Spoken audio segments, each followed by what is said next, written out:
stores go out of business the same reason any store goes out of business. And the fact of the matter is, stores go out of business every day. They don't last 1 or 2 years. If they can't get through the first few years, they have trouble making it at all.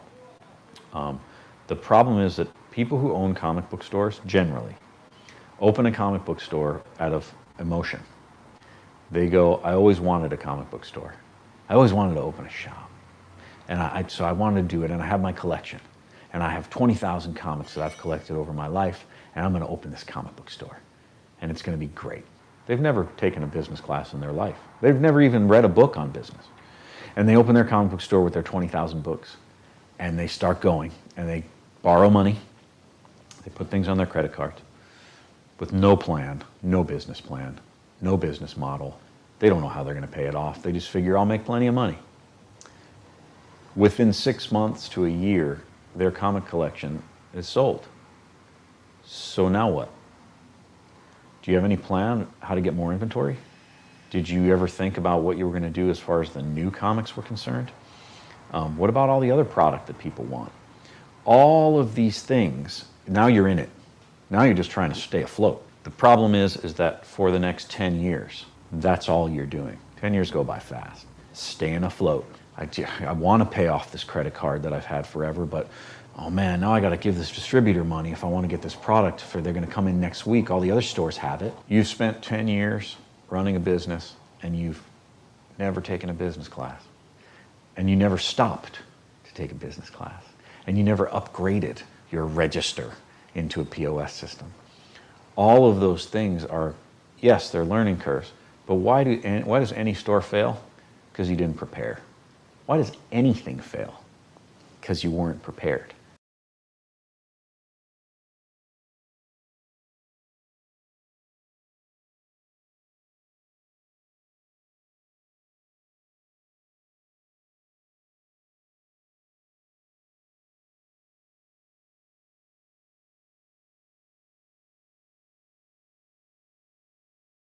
The grift is dying. Anti-woke content and rhetoric has been a pretty significant and loud voice within media and pop culture spaces online, especially YouTube, for many years now. However, it seems the tides are slowly turning, and the days of making 10 videos about Brie Larson in an interview, or how the casting of a black person in a Disney movie will cause that movie to fail, could be behind us. Perhaps the Chud apocalypse is real. However, what are claims without evidence? So today I'll try to sum up some of the most significant examples of the growing disinterest in anti-woke content that we at The Initiative have pointed out within the past couple of months. Also, just FYI, I'm a bit sick right now. I don't know if you can hear, but if this video sounds weird, that's it. That's the reason. Like, subscribe, check out my memberships, and let's delve right into it. And we're starting with a clip of Geeks and Gamers from a recent Friday Night Tights where he gets into a bit of a scuffle with the other members. Now, we've been saying this for a long time. Anyone who's been in this YouTube space for a while, whether it's anyone from The Initiative or Sanderhall or Vosh or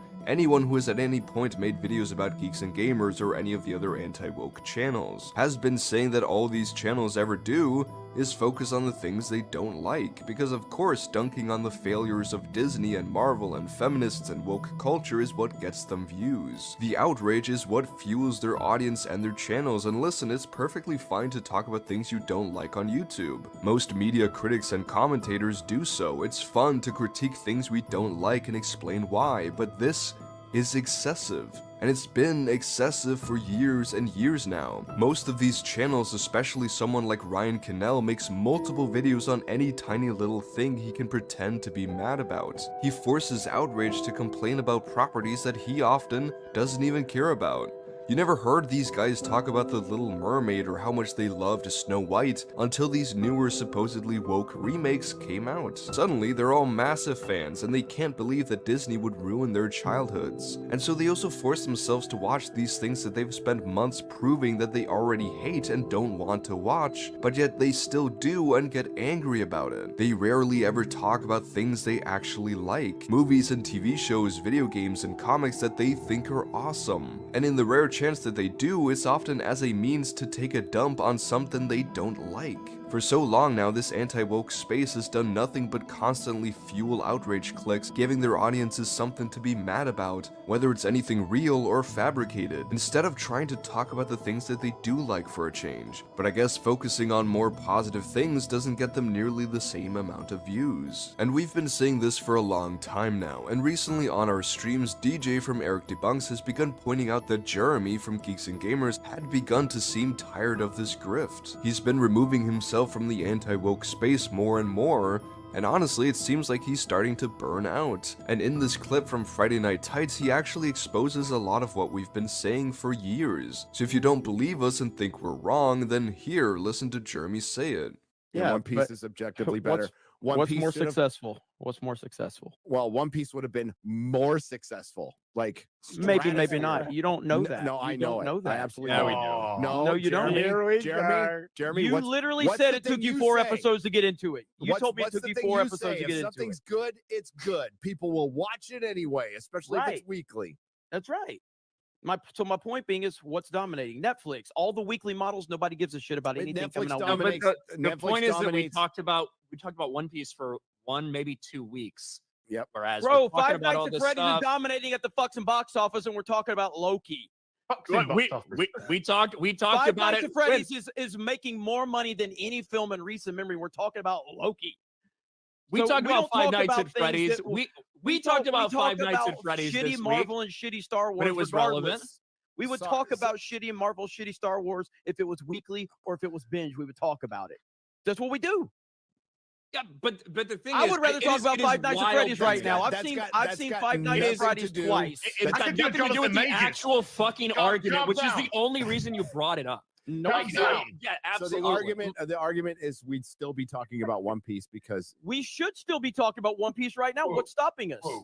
It's not in the zeitgeist anymore because they released it all at once. What's stopping us? I'll talk about One Piece right now. Let's talk about it. I fuck this Loki bullshit. I haven't watched it. I don't give a fuck about Marvel. Let's talk about One Piece and Five Nights at Freddy's right now. No.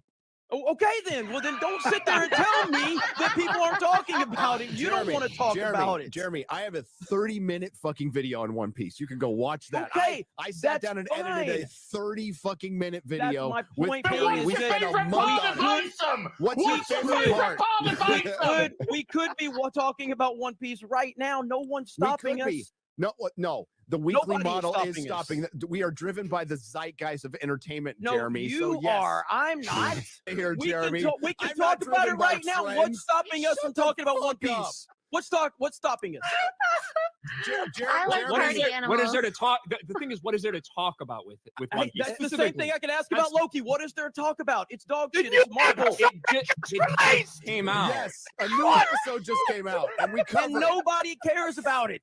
Now the others do try to counter some of his arguments by talking about the zeitgeist and how One Piece isn't being spoken about much anymore, whereas Loki is fresh, at least at the time of this video, but that doesn't explain why they weren't talking about Five Nights at Freddy's or Killers of the Flower Moon, which were relevant at the time of this stream. And also the whole topical news thing is also kind of bullshit because they often create their own topical news. Brie Larson saying something in an interview wouldn't be a big deal if these guys weren't there to make a big deal out of it. They often force outrage, they don't simply respond to it.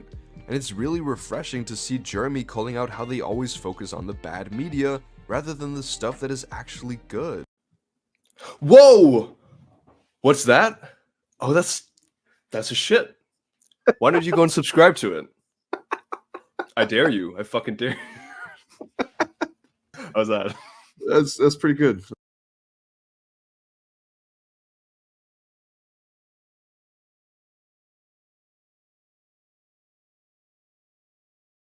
You're selling a product. You're providing an experience. And you're providing experience for what they think is my people, my comic book people.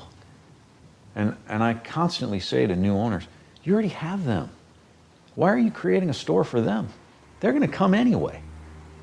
You need to create a store for the other people who come in and want to stay, who are drawn in by this new experience. You're creating a shop for them. You're creating a shop for women who are, right now, 51% of the growth market in comics. 51% of the growth market are women. That means my store has to be geared towards the women's shopping experience. Do you know what the women's shopping experience is? No, you don't. You might think you do, but you don't.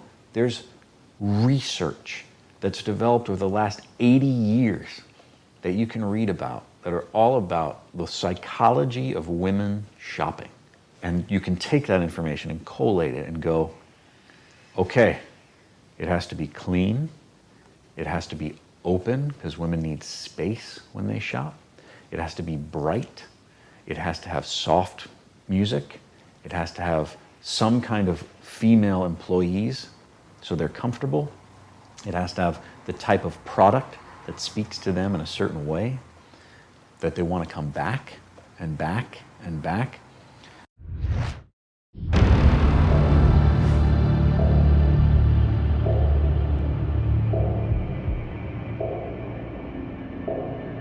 The engine is starting up.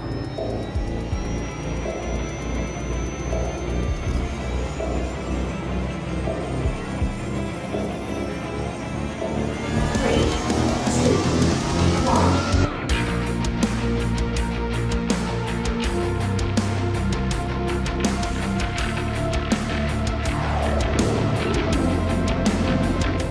The other one, No Organized Chaos. Actual fandom? I vaguely know who actual fandom is.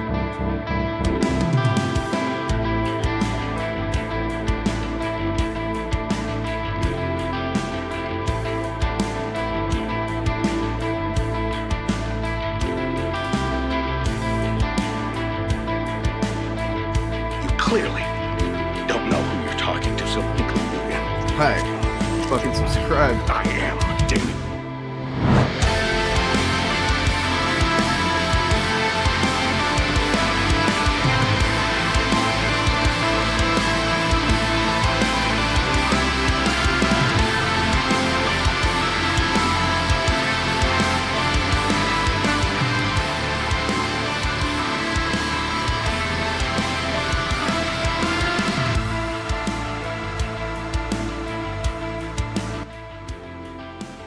Hey, hey, hey. Hey, hey, hey. Hello, hello, hello. Hello and welcome. There you see some information for how you can contact me on the screen. But wait, this is the best part. Hold on. You got to watch this part.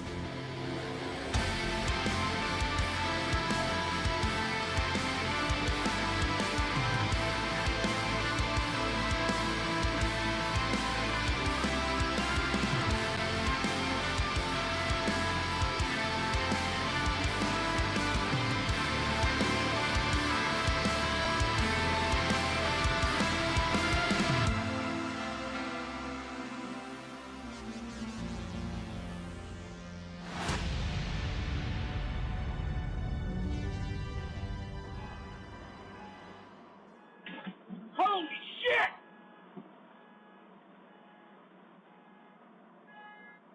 Holy shit! Fuck! You're goddamn right. You're goddamn right. Anyway, I have fun. I do. I really do. It's fun for me to make funny, stupid things in edits. It's funny to make fun of myself and put stupid faces of mine on things. But never as funny as putting just like regular faces of people like like their normal face of a heel versus baby face. And believe it or not, that was actually him. That was he was able to film that for me for this segment. And I appreciate, shout out to him for that. He's not doing so hot these days with his view numbers and everything. So, I passed him $8 and he did that for me. He spent like all day filming that, and really shout out, like props, man. Like that's good work ethic. I appreciate that. He said he needed to buy some cat food for himself. He doesn't have a cat. He's just like really, really hungry. Anyway. So, yeah, thank you for being here. We're going to be talking about some stuff tonight. We're going to talk about some things and some shit, including, well, the protocols. And I actually have the author of the protocols here with us today, Morgan. Whoa, fuck, dude, no. Damn. Oh no. I'm sorry. I'm working on I'm working on most awkward intros for you. Oh, you won. Congratulations. You done it. I'm so not proud of you. Oh. No, I mean, I didn't say, hey, hold on. I didn't say what protocols. I said, I was going to say the protocols of being awesome. Oh, okay? Well, okay. Well, you did write those, you know, you may not realize it, but you wrote them on my heart. Aw.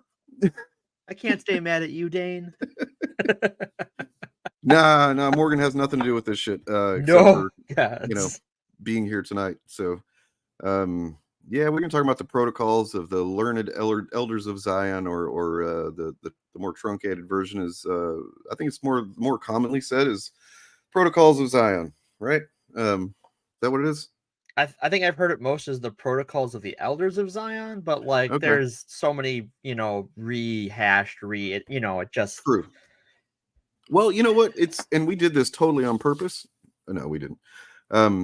But it fits into the algorithm with what's going on right now. You got H Bomber guy, of course. Everybody's seen that video. It seems like literally, video. I mean, fucking insane numbers on that video. But then you've also got Philosophy Tube, I saw earlier today, has a video on plagiarism. Yeah. And then and also Todd in the Shadows, of all people. You know, I mean, love that guy, but like wasn't expecting a video on it's sort of outside his normal like area of coverage, but like dude dug in. Yeah, he did a whole James Somerton debunk thing. Gordy, nobody wants to hear you. Unless they do, I don't know. But I want to hear Gordy. You know, and I can't help but think that they just ripped off my idea. You know, they're doing the algorithm thing. They're doing the initiative thing. That, you know, sure. Like, yeah, wow, man. Likely story.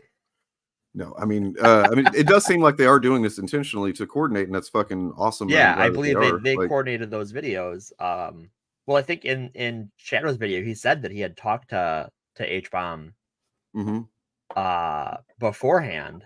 Yes. And he kind of he downplayed it, and I'm not saying he's lying or anything, but like they downplayed the idea that they were like, yeah, let's do them on at the same time kind of thing. But like they knew they were doing them kind of at the same time. They came independently to the mission, but they both knew what each other was up to on some level. And then just to see Philosophy Tube with one too on plagiarism, right? Like, okay, I see. Yeah, well, you guys doing it. Good job. Her and H-Bomb are friends. Like in real life, I believe. So that doesn't surprise me at all. Well, yeah, they live on this like the same turf island and stuff. The same turf island, yeah.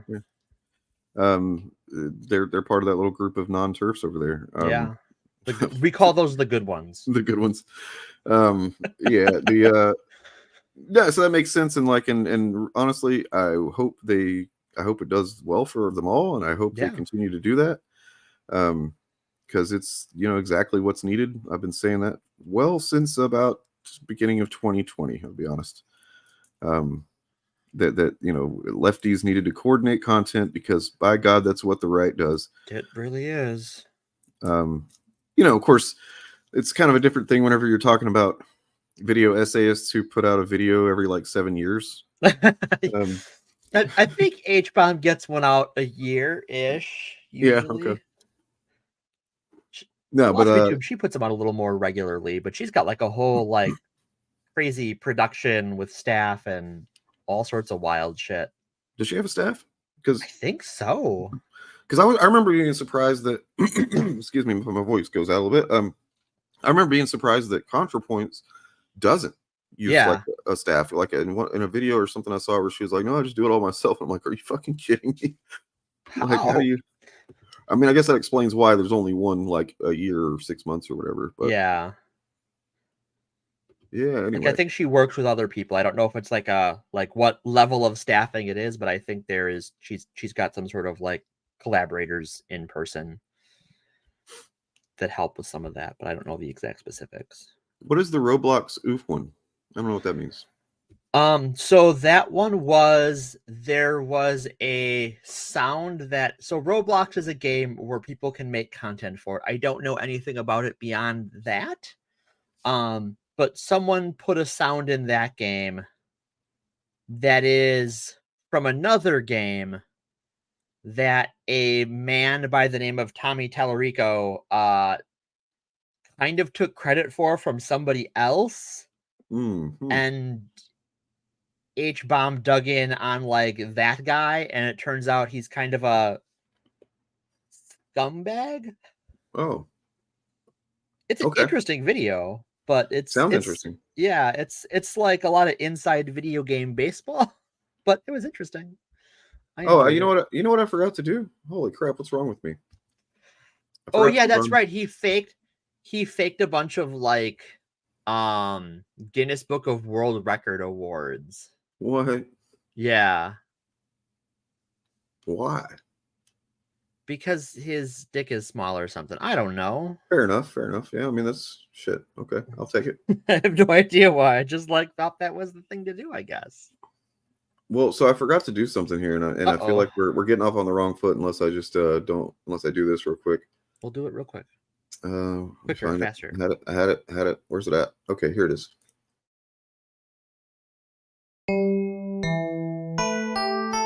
Forced adversity.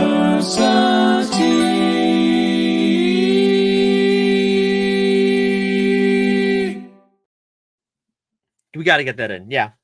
Good point. All right. My bad. I apologize. I will forgive you this once, but it will go on your permanent record. Yep.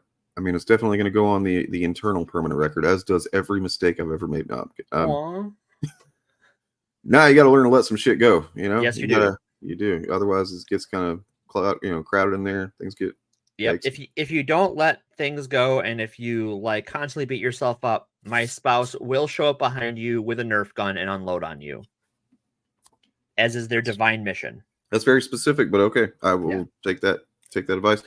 So before we got into the not fun part, but the necessary part, because and I think on top of some of the other stuff in the algorithm as of late, I have unfortunately in the wild seen mention of the protocols in relation to what's going on in Palestine right now. Yeah. I mean, so I don't know if this is what it is, but like I just found out that apparently the protocols are part of Hamas's doctrine. I believe that if it's not the case, I would be surprised. No, I mean it just is the case. There's like if the only people that are more anti-Semitic than white nationalists over here and elsewhere in the white world are certain Islamic groups. Yeah. Well, there are a lot of Muslim fans of like Jordan Peterson and Ben Shapiro went kind of gonzo on them because of their support for Israel. What would you expect Ben Shapiro to do? I don't know. I'm just like, why are you surprised by this? Like, have you not been? What were you napping? Have you not seen like literally every time you see him, he's got the little hat on and stuff, and like right? Like, what were you thinking? He was I guess he's the good one, right? And then he's not all of a sudden. It's like, we just thought he was wearing the hat to kind of blend in or something, but no, he means it. Yeah, like they actually invented a nickname for Ben Shapiro. What's that? Benocide Shapiro. That's I mean, look, it writes itself, but also I'm not even mad. I'm just like, I want to add context to the little offhand comment I made. But that implies that anybody who is like is Jewish and outwardly expresses their Jewishness is also just like fully behind Israel, and that's not fucking true. That's not true. So, no, I'm not saying that. There are actually a lot of. It's a big problem here in the States where there's a lot of Jewish groups that are helping Palestinian protest efforts because they are against what the Israeli government is doing over there in the name of Judaism. And it's gross. I just saw a clip of a Netanyahu just angrily scolding the international world for not supporting him enough, basically not sending enough money right now. He's like, well, yeah, I mean, yeah, because he needs more money. He's like redone the courts there to get him out of several financial schemes that he was involved in. And it's just like, man, maybe The reason that they don't want to support you is because you're being a little too aggro right now, and then you're going to come out here and be aggro at them. Like, nah. No, dude. Yeah, like I personally think, and I have before this, that we're too involved in Israel's politics and Israel's government as it is. And this isn't really like a specifically political show, but then there's also the Biden angle. He's doing some stuff, and he's doing stuff. God damn it, man. Yep. Not happy about it, but no, I'm not. I'm really not either. I'm also not happy about the people who just take any opportunity like that to go, well, guess I'm not going to be voting for him in November. And it's like, okay, man. All right, that's you're entitled to be an asshole. Sure, fine, whatever. Well, it's like I said it on Twitter. It's like, look, man, you okay? So you've made it clear that because you don't like Biden because he's still supporting Israel and shit, like, which I'm not cool with either. But like, what you're saying is that you are going to withhold your Trump voter neutralizing vote, right?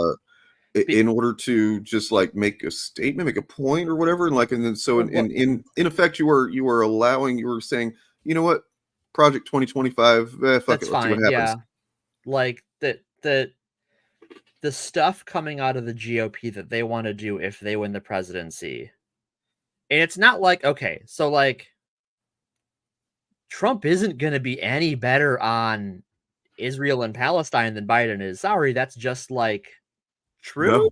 Yeah, I mean he's yeah, it's ridiculous. Like he's going to be best case scenario as bad. Well, see, but the thing is they don't worse. I don't know, man. I don't get it. It's like they don't care that there's a consequence, or they don't think that they're like they've just made peace with it. Like, oh yeah, I know that's the consequence, but like, and I'm not going to name any names here, but it's people that I actually otherwise generally respect. It's some people I respect that are saying it. I'm like, oh god. And I get like there is an argument that like it is December 2023. The election is 10 months from now, effectively. Like threatening not to vote now is a form of pressure, even if they are going to turn around and vote for him later. Which, to be fair, yeah, go ahead. Like, I get it. I see where they're coming from. How about what you do? The person you should be reaching out to actually is not like Twitter, not Facebook or, Instagram or whatever social media you're on. What you should do is you should write your congressperson. You should write your senator. That gets more done in this country than people realize, because the president he's not going to fucking see it. Maybe one of his people, his analysts on his election will see it, but like the person you can direct your attention to is your local representatives, and let them know, and tell people in your area to let them know.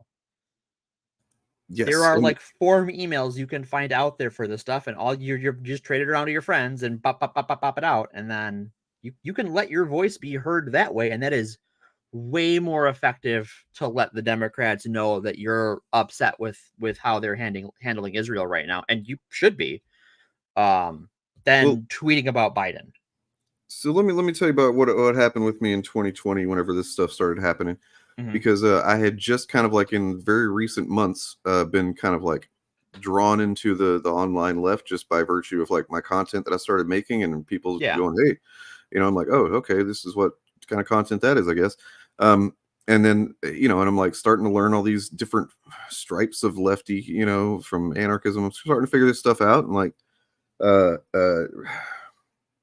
then, so, and I really hadn't like, I still don't see any reason to like, just like, I am a this-thisist or anything, like I don't see how there's really any practical reason for that. But, so anyway, but then suddenly I started seeing people that otherwise I thought were pretty cool or interesting or smart or doing the right thing or whatever.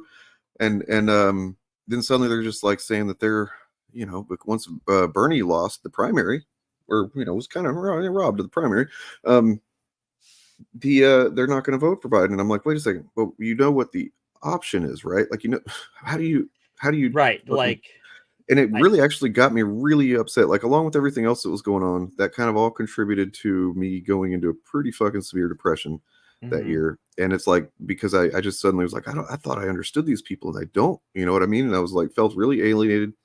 And I started talking a lot of shit on Twitter about these people, you know, and I'm like, right, you know, just talking mad shit, like unhealthy amounts of coping with my feelings about this shit. And then a couple of people, 2 people in particular, you know, literally told me privately that, no, I'm going to vote for him. You know what I mean? I'm going to vote for Biden. But like, just publicly, you know, I'm doing this. And it's like, okay, man. That's not cool. That's, you get that's bad. That's bad, right? Like, I'm sorry. Well, and for exactly the reason that, where'd it go? That Lucifer said here. Trickles down to people who don't know. They're, especially, you know, at least one of these people, and one of the ones that I'm thinking about nowadays, has a public platform, has people that look up to them and listens to their word. And right. I feel like with that comes a responsibility to be honest, you know, in particular, like on something this consequential, and not just try to like play, you know, optical games with people. And right. I don't know. Like, okay, so you look at what, like, I'm going to use Florida for as an example, because it's being talked about in chat. Like, the electorate in Florida, it wasn't all that long ago that they passed a voter reform amendment to their, or it was either amendment to their constitution or a publicly voted on referendum. Julia, if you know more, maybe you can help me out. And then the government went and stripped that back out because it was popular among the people, but people don't vote for in their local elections. They just see the big ticket things and they don't understand all of the logistics that go behind that. And if you want to be an informed citizen, you have to understand how the sausage gets made. And our education system is fucking shit at teaching you that. And you need to go out and learn it anyways. And see how legislation happens in this country, how lawmaking happens in this country, and know what the best way to influence it is. Because if you don't, it doesn't matter who you say you're going to vote for the president, because that's one guy in one branch of one level of government. That's not your local leaders. The president isn't removing books from your public library or from your public schools. That's your local school board. Yep. Your state government there's probably Republican legislatures that have or will, or both, propose anti-trans legislation or increase crime legislation or decrease funding for social benefits. That all happens locally. The president, fuck that guy. Who cares? But you can see who's going to vote to hurt you locally and vote to help you locally. And instead of voting down ballot, vote up ballot. Start local, work your way up the ballot. I'll get off my soapbox now. No, it's good. It's a good box. So, I mean, speaking of the school board thing, right?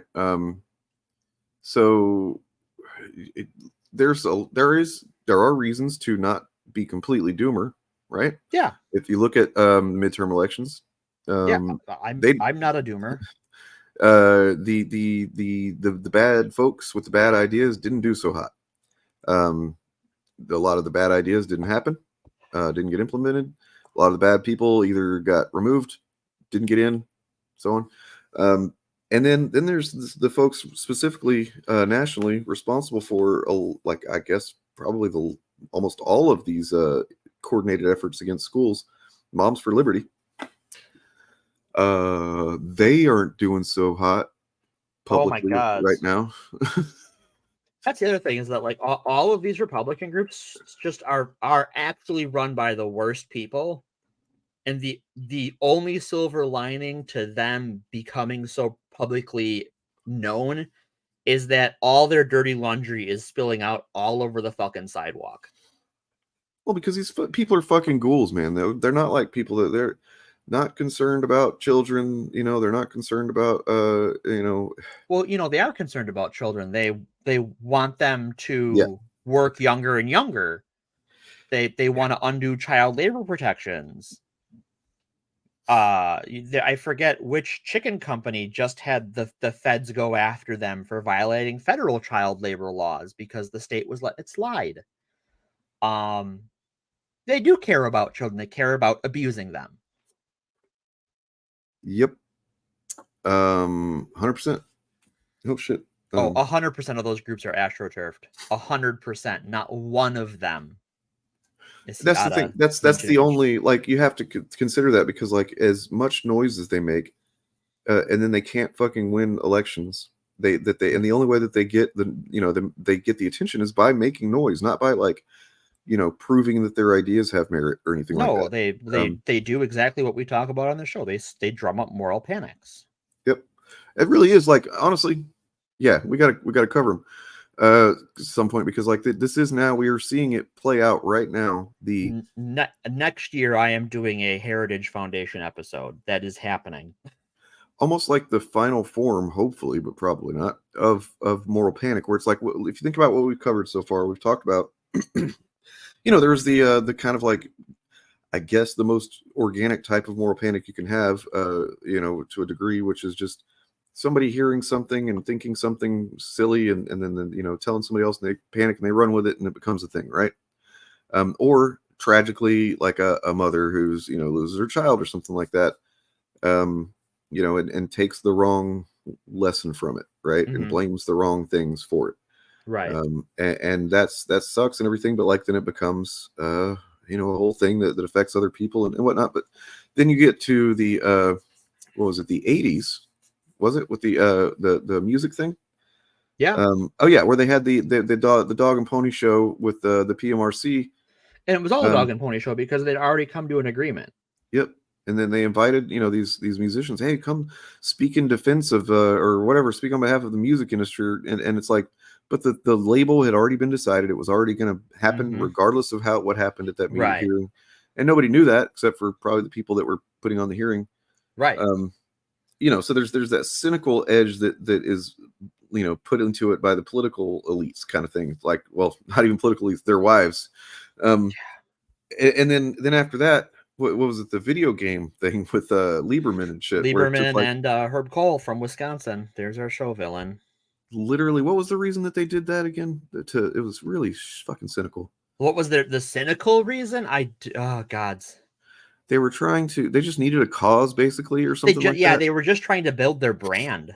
Yeah, it's not even like, because you had like Mortal Kombat and then Night House.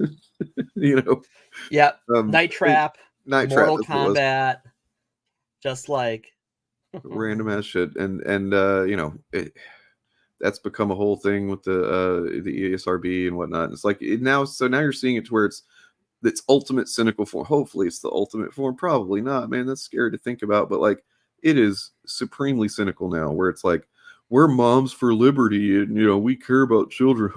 Meanwhile, they've got somebody working for them that's fucking a registered sex offender and shit against children. Speaking about the video game things, the ESRB hearings, we're on like another GTA panic, and like all of those like 2016 right-wing edgelords that were like, they're taking the sex and violence out of video games, are all now fucking bent in a tizzy because there's sex and violence in a GTA game. And like, full disclosure, I don't fucking like GTA. I think they're boring. They're just not they're not my kind of game. But like, what did you expect? It's a GTA game, you fucking weirdos. Yeah, that Dextero account that was like, they committed 26 crimes in this trailer. It's like, you mean the crime game? So yeah, there's crimes in the crime game. Whoa.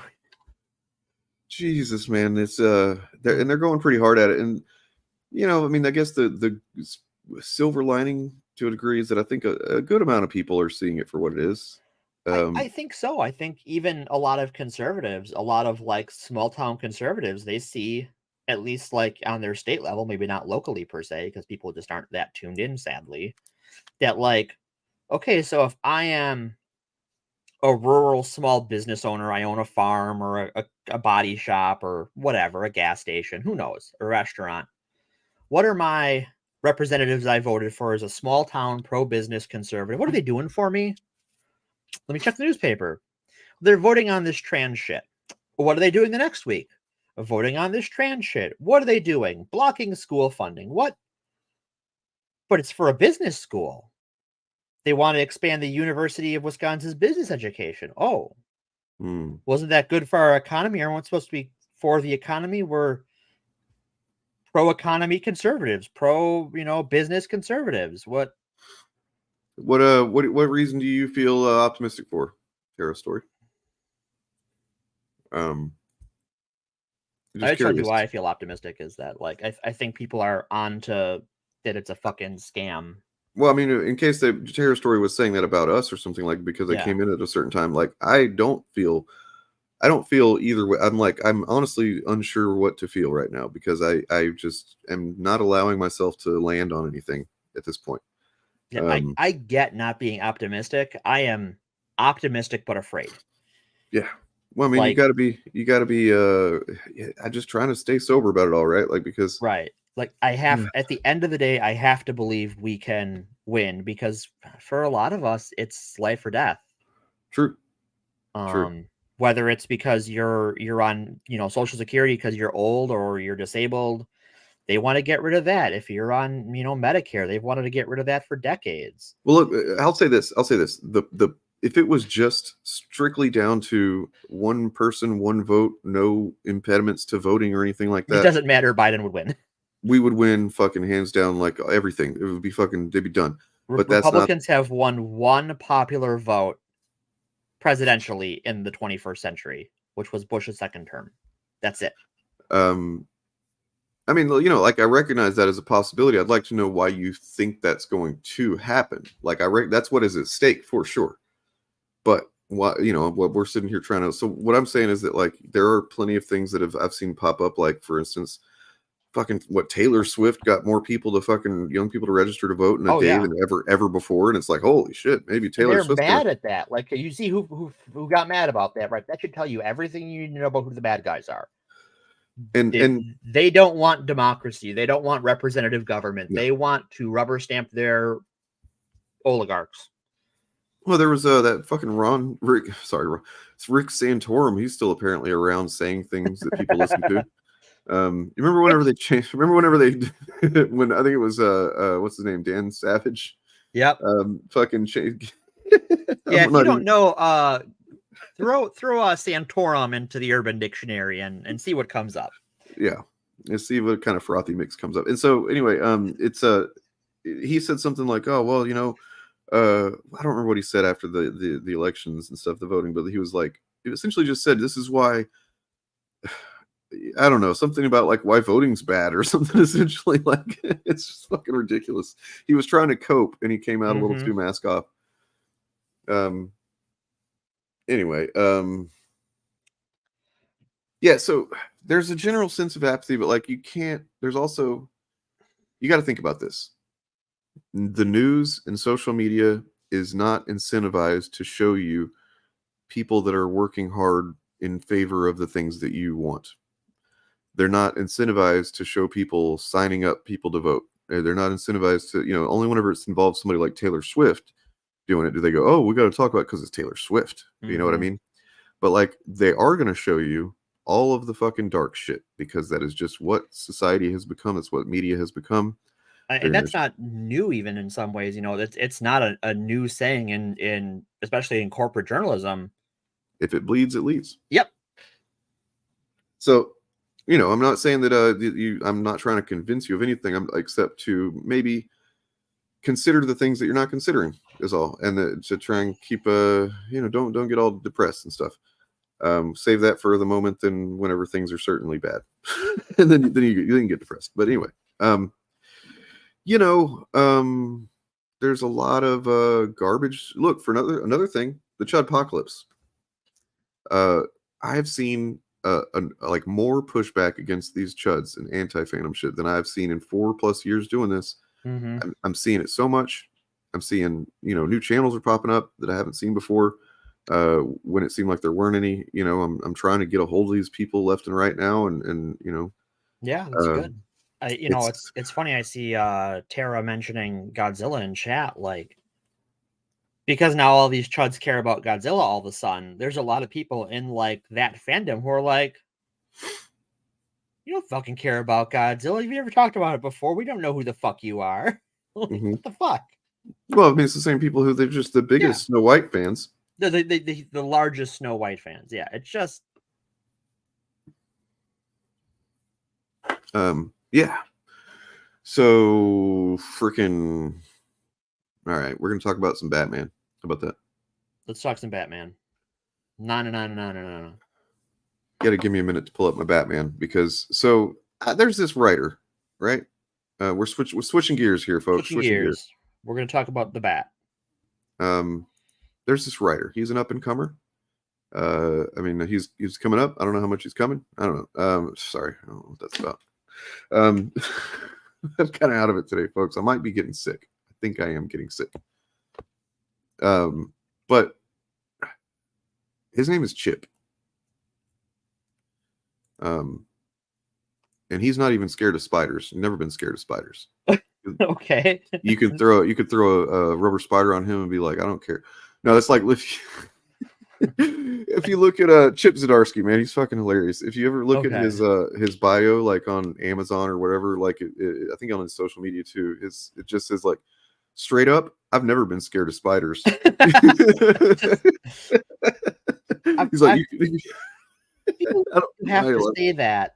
I feel like there's a story there, but I don't know. I feel like it's the vibes I get from that dude is that he's just very like random and like, sure, this thought means nothing, but it's hilarious to me, so I'm gonna say it. I can respect that. So let me pull up my thing here. So he wrote some Batman. I don't know if you knew that. I did not know. Well, he wrote some Spider-Man for a while, and that was cool and everything. He's written quite a few things that are very, very good. It's always nice. I like good writing. Have you read any of his stuff? No, I have not. No. Not that I would recognize by like the name of the writer. No. Okay. He's very good. And so, oh god damn it! Hold on, give me a minute. If you want to talk about something, I got to deal with Gordy. I'm sorry. Oh no, we got a cat attack. Be right back.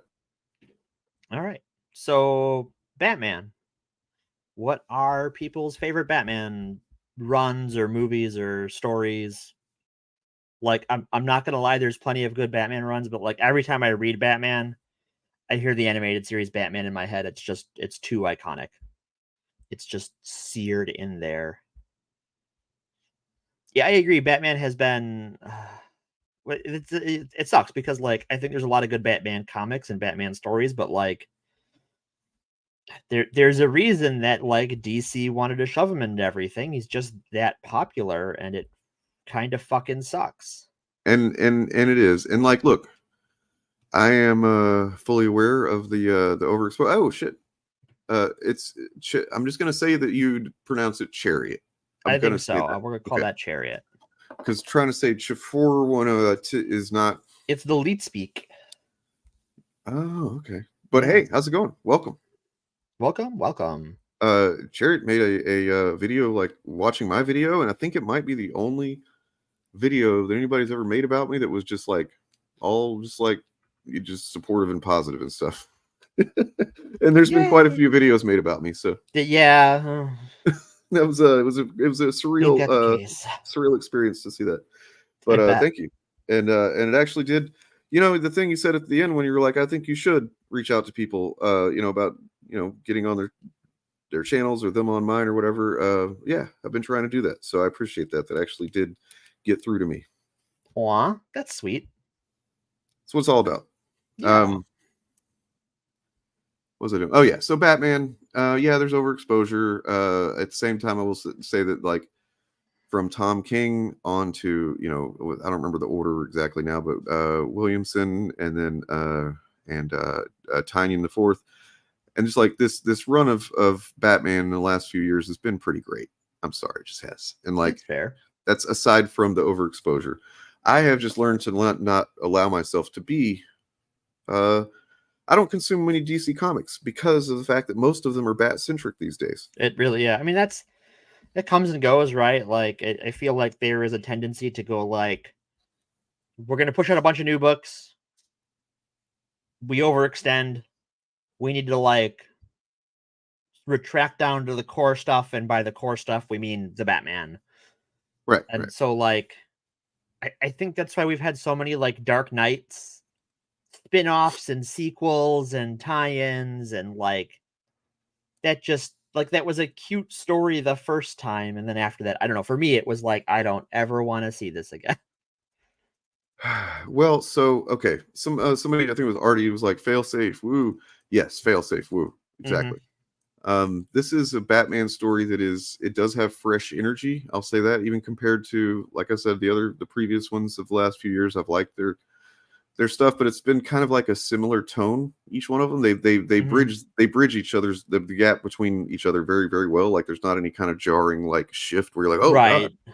God. But they're all very, very competent. This was not jarring, but it was definitely a noticeable kind of voice being introduced to Batman with Chip Zdarsky.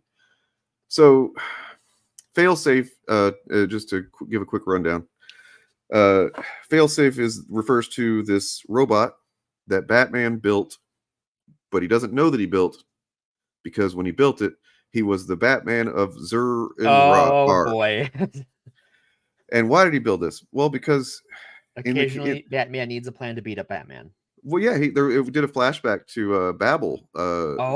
Nice. And Superman's like, comes talk to him after that's all over, and he's like, dude, that's really messed up. You knew how to take us all out. What about you? What happens if you? And Batman kind of makes some comment, kind of like, yeah, I got that taken care of or something. And well, what it is failsafe. It's this robot that's built with using like Kryptonian technology, and like it's trained to just kill Batman. Like, oh God. And it in the event that Batman ever goes too far and does the thing Batman's not supposed to do. Well, in the beginning of this whole run, he seemingly kills Penguin. Penguin dies.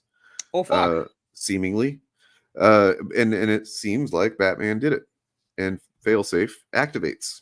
And the first several issues of this thing are just like a fucking action movie of like Batman getting the shit kicked out of him across Gotham, and then like then the Robins and everybody, they show up and they're getting the shit kicked out of them, but like it won't kill them, but it's gonna kill Batman. So this all like protect Batman's life at this point.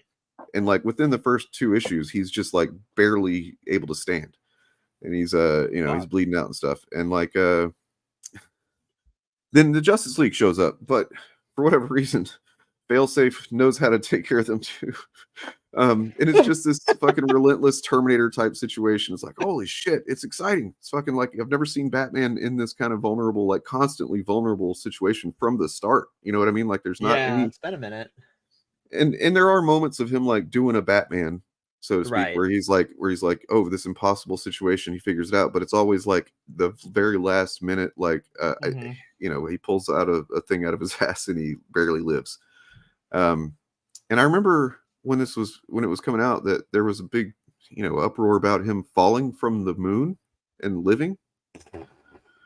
And I was like, that sounds pretty stupid. Look, I'll be honest, that's a bit out there. People were saying that, look, this is just taking Batman's whole thing too far where he can do anything or whatever. And it's like, yeah, it sounds kind of ridiculous, but look, in context, it makes sense. It makes as much sense as him having a piece of his psyche carved out into a character named Batman of Zur and R that's gonna, like the psychological science and then like the planetary science, they're about the equal in level of absurdity there.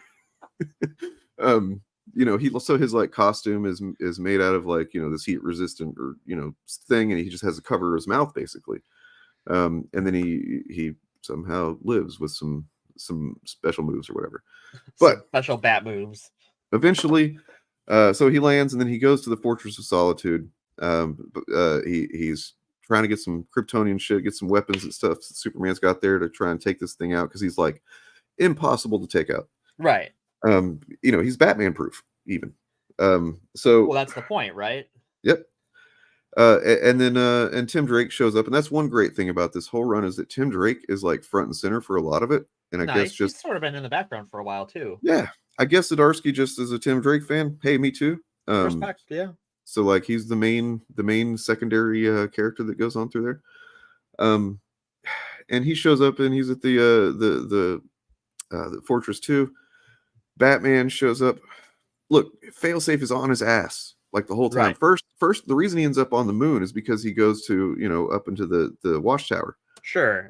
And then Failsafe comes after him. Immediately, like he's like, I probably got half an hour before he finishes that sentence, Failsafe is there. It's like, oh shit. So yeah, then of course he blows up the watchtower, basically trying to kill Failsafe. Doesn't work. Right. So he what he ultimately decides is like, and he's inspired by Tim Drake from this. He's like, okay, look, this thing is designed to kill Batman, but what about Batman and Robin, right? Right. And That's him and cool. Robin, there's a really cool scene where him and Robin are kind of kicking its ass for a minute, and he kind of takes inspiration from Tim Drake, and he's like, what could I give? I could do something that would basically change its program or whatever. He's like, oh, compassion. He's inspired by Tim Drake. Compassion, right? So he literally does some kind of virus thing, and he gets it in there and programs some compassion into Failsafe. Oh no. But it doesn't seem to work because Failsafe grabs some kind of crazy ass gun from the fortress and kills Batman seemingly. Fuck me, I guess. All right. He just like shoots him, and he's just like That's how I handle Batman. Is just just the old just shoot him. Yeah, just fucking shoot him. Shoots him, and he just like explodes into dust or whatever, and right in front of Tim, and he's like, "What the fuck? Okay, that sucks."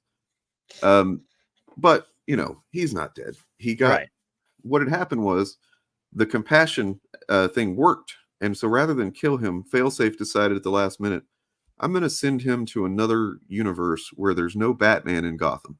So that he, and so it's the rest of the arc takes place. It's in this other, Gotham, another part of the multiverse. Sure. Things are all topsy-turvy and weird and stuff. And sure. Nonetheless, he eventually gets his bearings and he decides he's going to be the Batman there.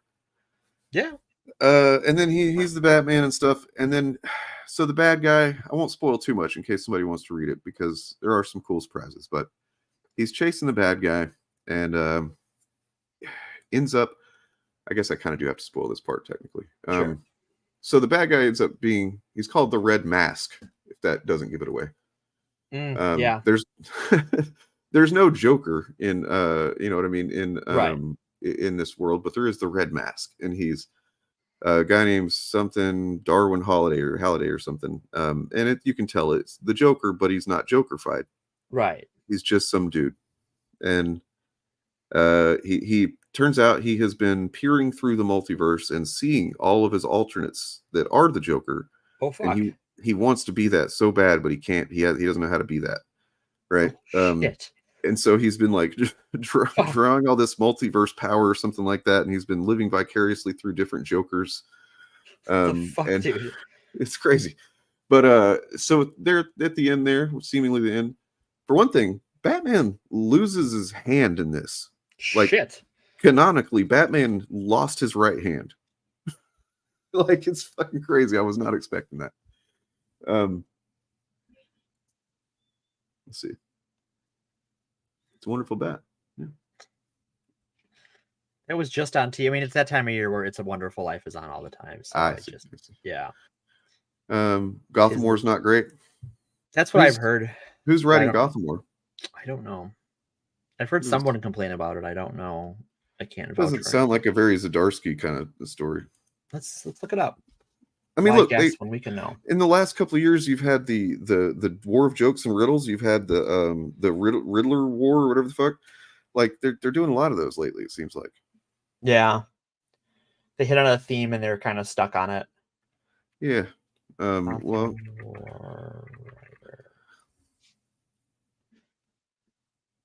Oh, it is. Well, it's a bunch of writers.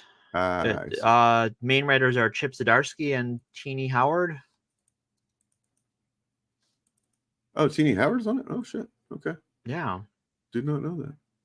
But it has not, like everything I've heard about it from people has been less than ideal. But I don't know. Well, I mean, because that is maybe the first time in a while that there's been multiple writers on the book, so that might be why. Is like, yeah. I know Larry, right? It's fucking awesome. We are blessed. Yeah, everybody. If you're not subscribed to Chariot, you should be. I am not. I will have to address that. They're great. They seem like it. You can just kind of like look over the topics they cover on the channel, and it's a pretty broad range of cool shit. Video games, you know, political things, culture war. This culture war that's so serious and necessary and stuff. Yeah, we're gonna hit the old subscribe button, add it to the list. They seem pretty rad. All right, so here you got the red mask here, and he's looking through right here at the different some different jokers, and then you find out that like he's actually the catalyst that creates these jokers. Apparently, he's that makes them go mad. Because yeah, so I don't know, it's kind of wacky, and like I don't know if that's going to stay canon or what the deal is, but so the joke on him is that he is creating all of these jokers, contributing to creating them all, but he still can't be the Joker himself, which is kind of funny. That is a joke the Joker would play on someone who wants to be the Joker, though. Right? Yeah. That seems very appropriate. Well, look, Screwface Capone, how about you just wait here just a minute and we'll see what happens, because so at a certain point here, this guy, he decides he's gonna just jump through the freaking time portal thing, the multiverse portal, and he's hopping multiverse. He's going different universes, but Batman is tethered to him, so Batman starts just like against his will. He's following him through all these different universes. Nice. After here in a minute, as you can see here, he's missing a hand right here. He's right like handless. Bat claw. And so he, the first place he lands. Well, okay. It looks like the Jack Nicholson Batman 89. Yeah, because it is. There he is. Fuck. Because yeah, what happens here at the end, I was not fucking prepared for. And like, look, the only thing against it is that we've already seen it with Spider-Man's. But like, if not for that, I mean, I was still like kind of going nuts reading this shit.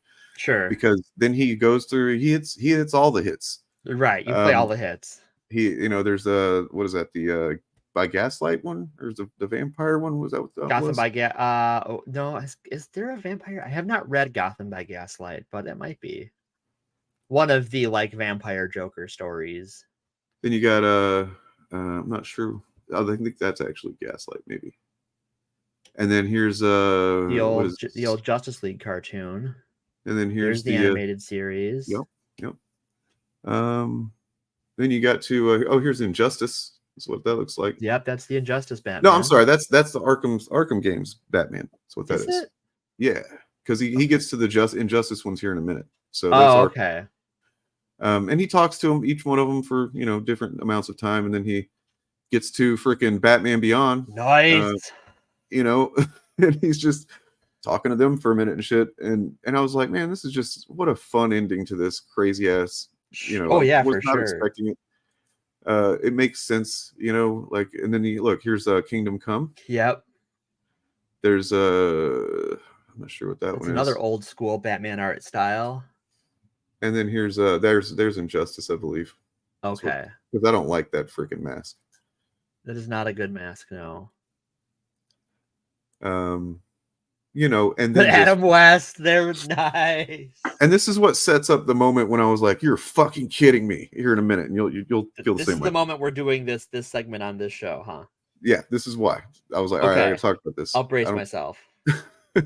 So, my body's ready. He's kind of fashioned a bat suit in this, in where he was at, out of just like random shit. So he doesn't have a utility belt.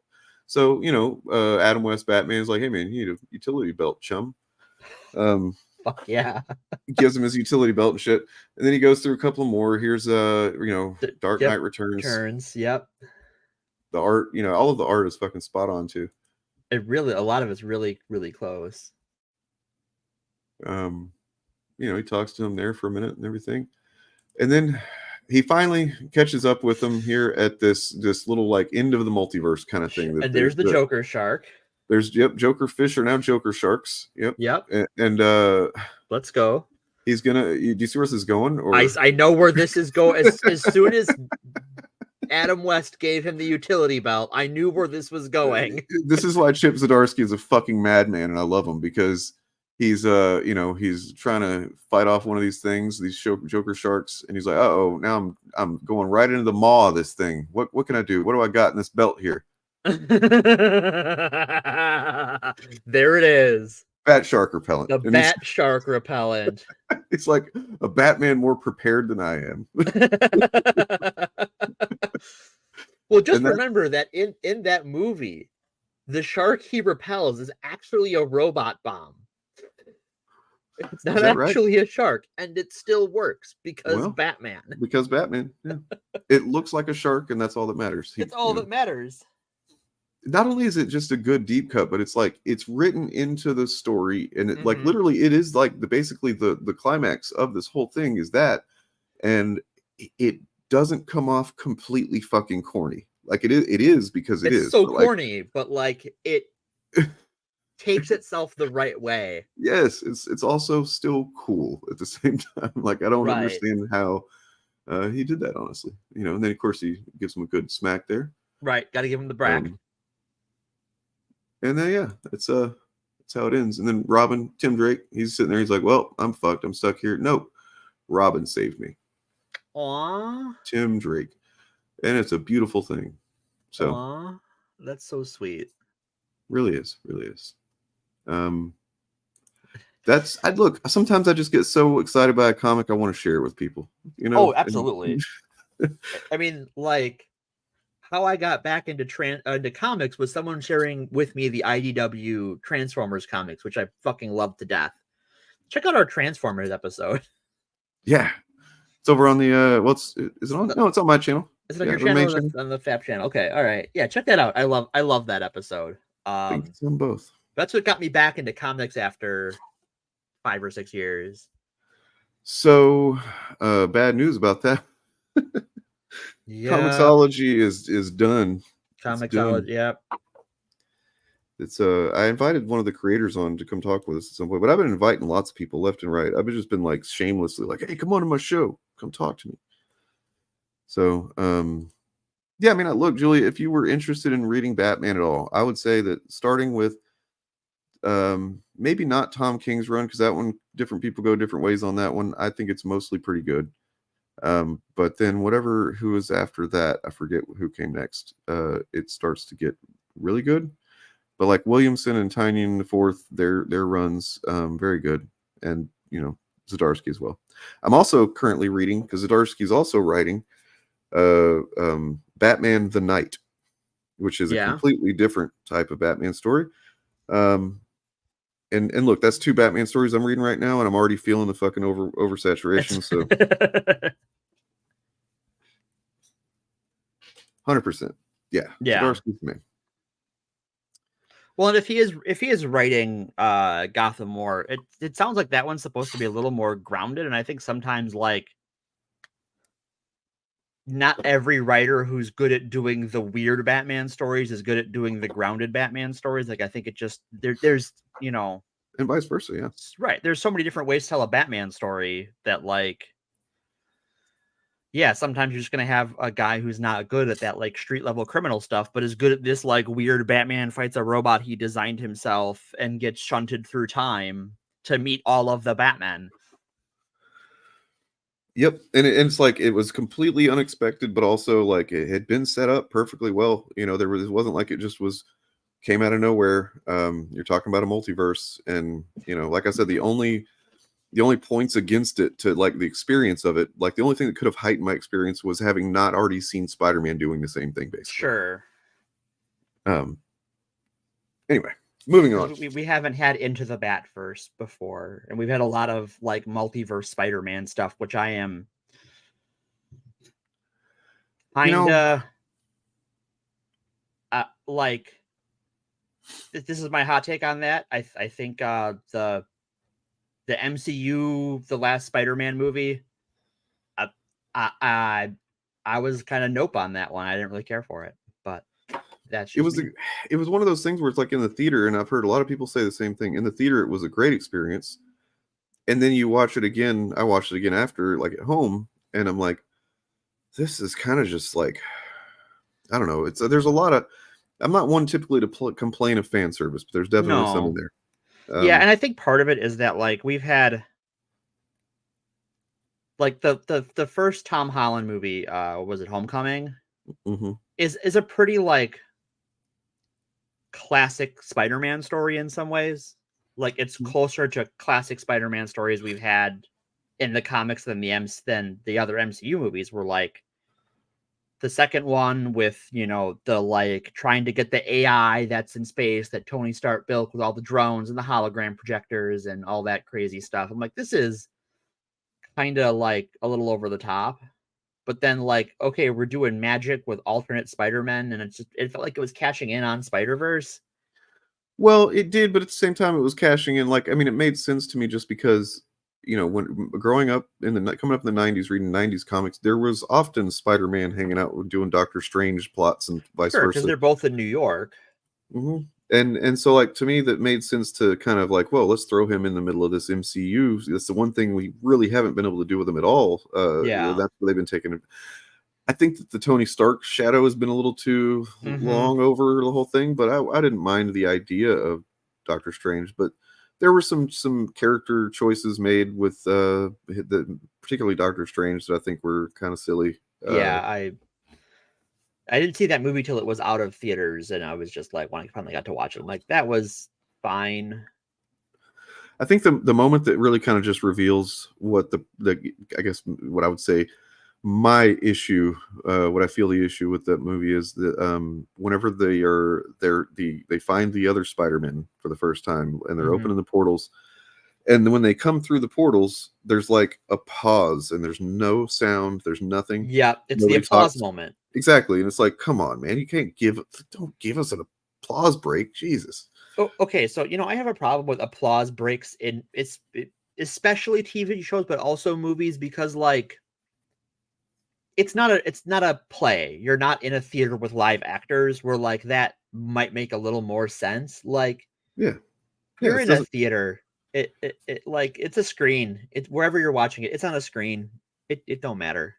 There should be as much attempt to maintain like an immersive experience as possible, and like, but and sometimes these, you know, it just happens that like you're going to create a moment that's so good, but you have to kind of realize that it's going to get stepped on by an audience, right? Like the audience is going to, you know, Avengers Assemble kind of thing, or whatever, where it's like, oh shit, you know, before he said assemble, people were cheering in the theater. Because everyone knew it was coming. Yeah, and it's like, okay, I barely heard him say it, but I know he said it, so that's cool. Right.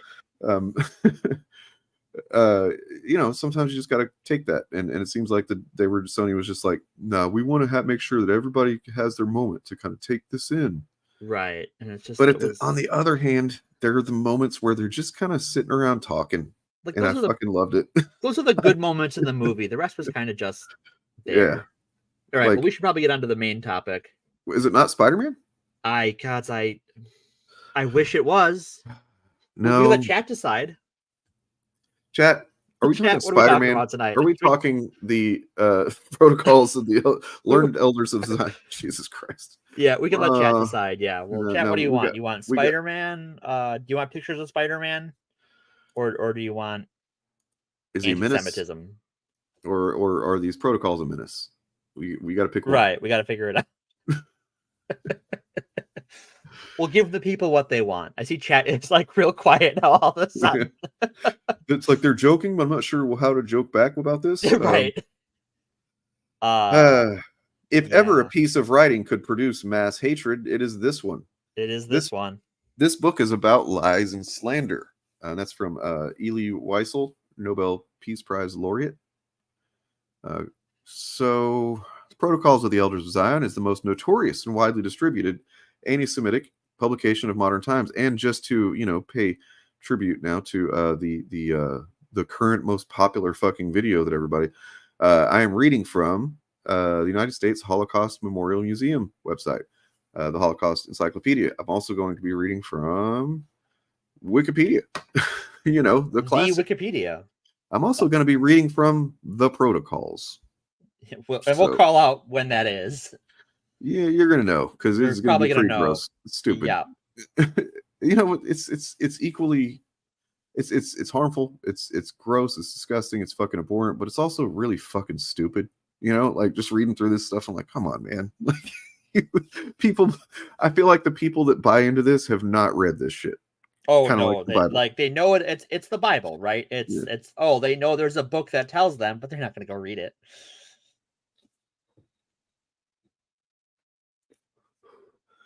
Yeah, well, I mean, if I could do look, I used to have a Spider-Man mask. It's a pretty good one. I gave it to a kid who loves Spider-Man.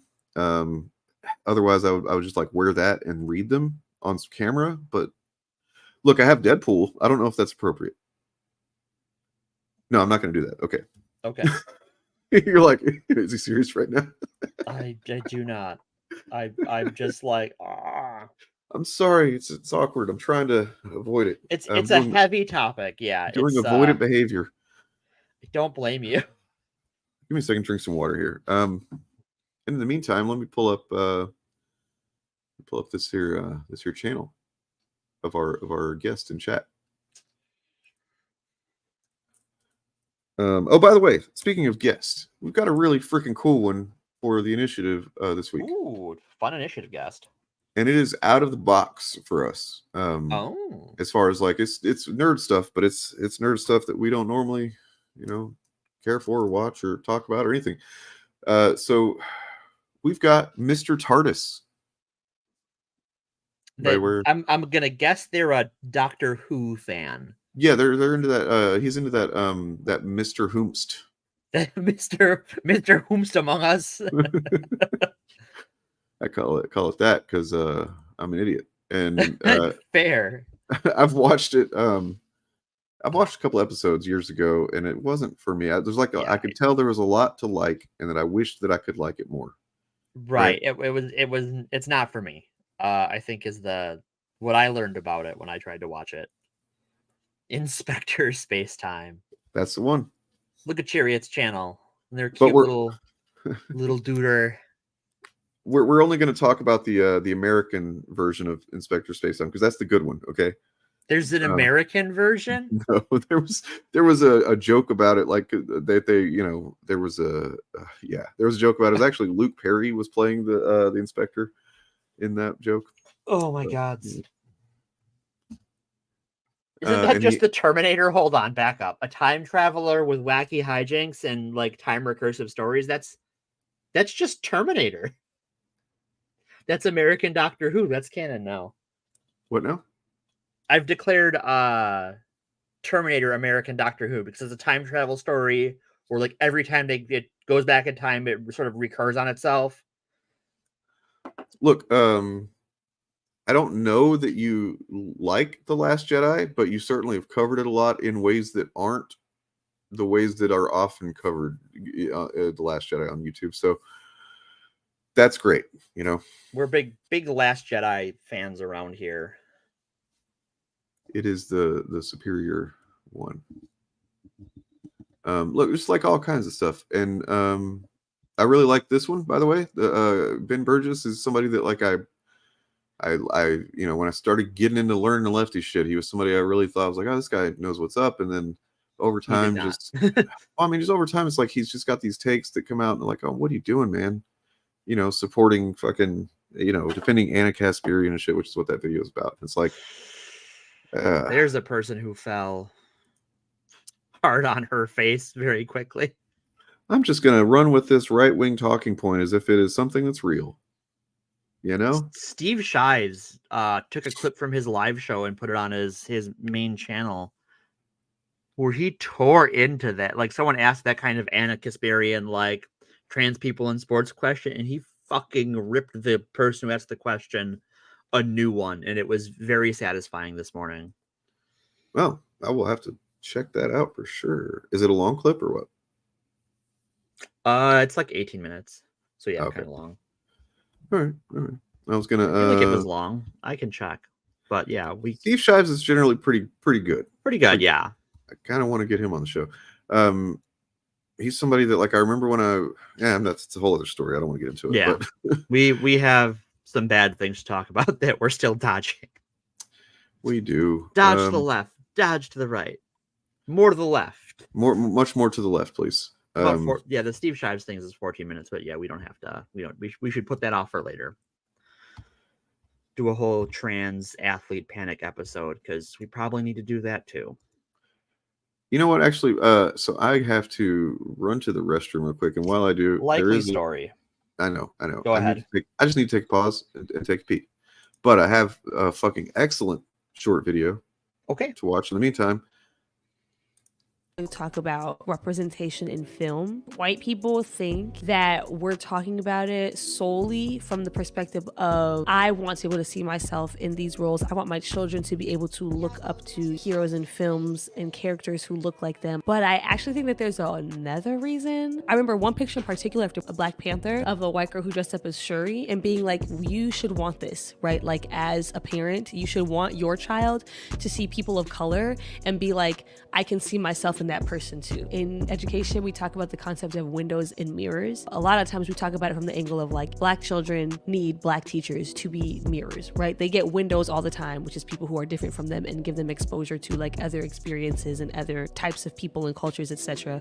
But like they need mirrors. They need people who look like them, teaching them. That person can empathize with their experience, can articulate some of the things that they go to better than them can have. There's like a bunch of data to back that up. What we don't often talk about is like what impact does it have on white students if all of their authority figures in their life are white. If all your teachers are white, if all your principals are white, if all your doctors are white, if all of your pastors are white, if every single authority figure that you ever come across in your life is a white person, you have no windows and you're not going to be able to fathom people different from you in positions of authority. And I think that's actually a large part of the problem that we have with white adults who come up against Black people that are in positions that are equal to or above them and don't know how to operate in that space because they've literally never had that happen before. That is also another way that representation in film operates. If you're a child, like want to grow up and be like that person, can see a person who looks different than them and can be inspired by that person. It is a lens through which white people and white audiences can have a window.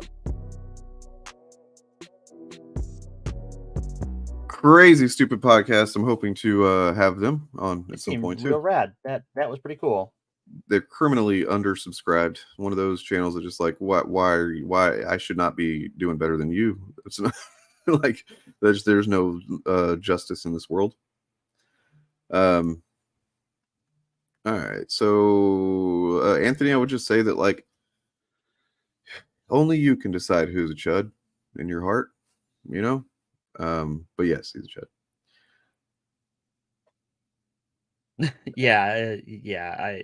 Look, we gave a lot of benefit of the doubt for Vito, and you know, it's not really what this is about. I don't want to speak on behalf of the initiative or anything, but like, you know, we did, and I think it's fine to say that he puts certain characteristics and positions forward more clearly depending on who he's around, and I think that is a fucking cowardly way to be.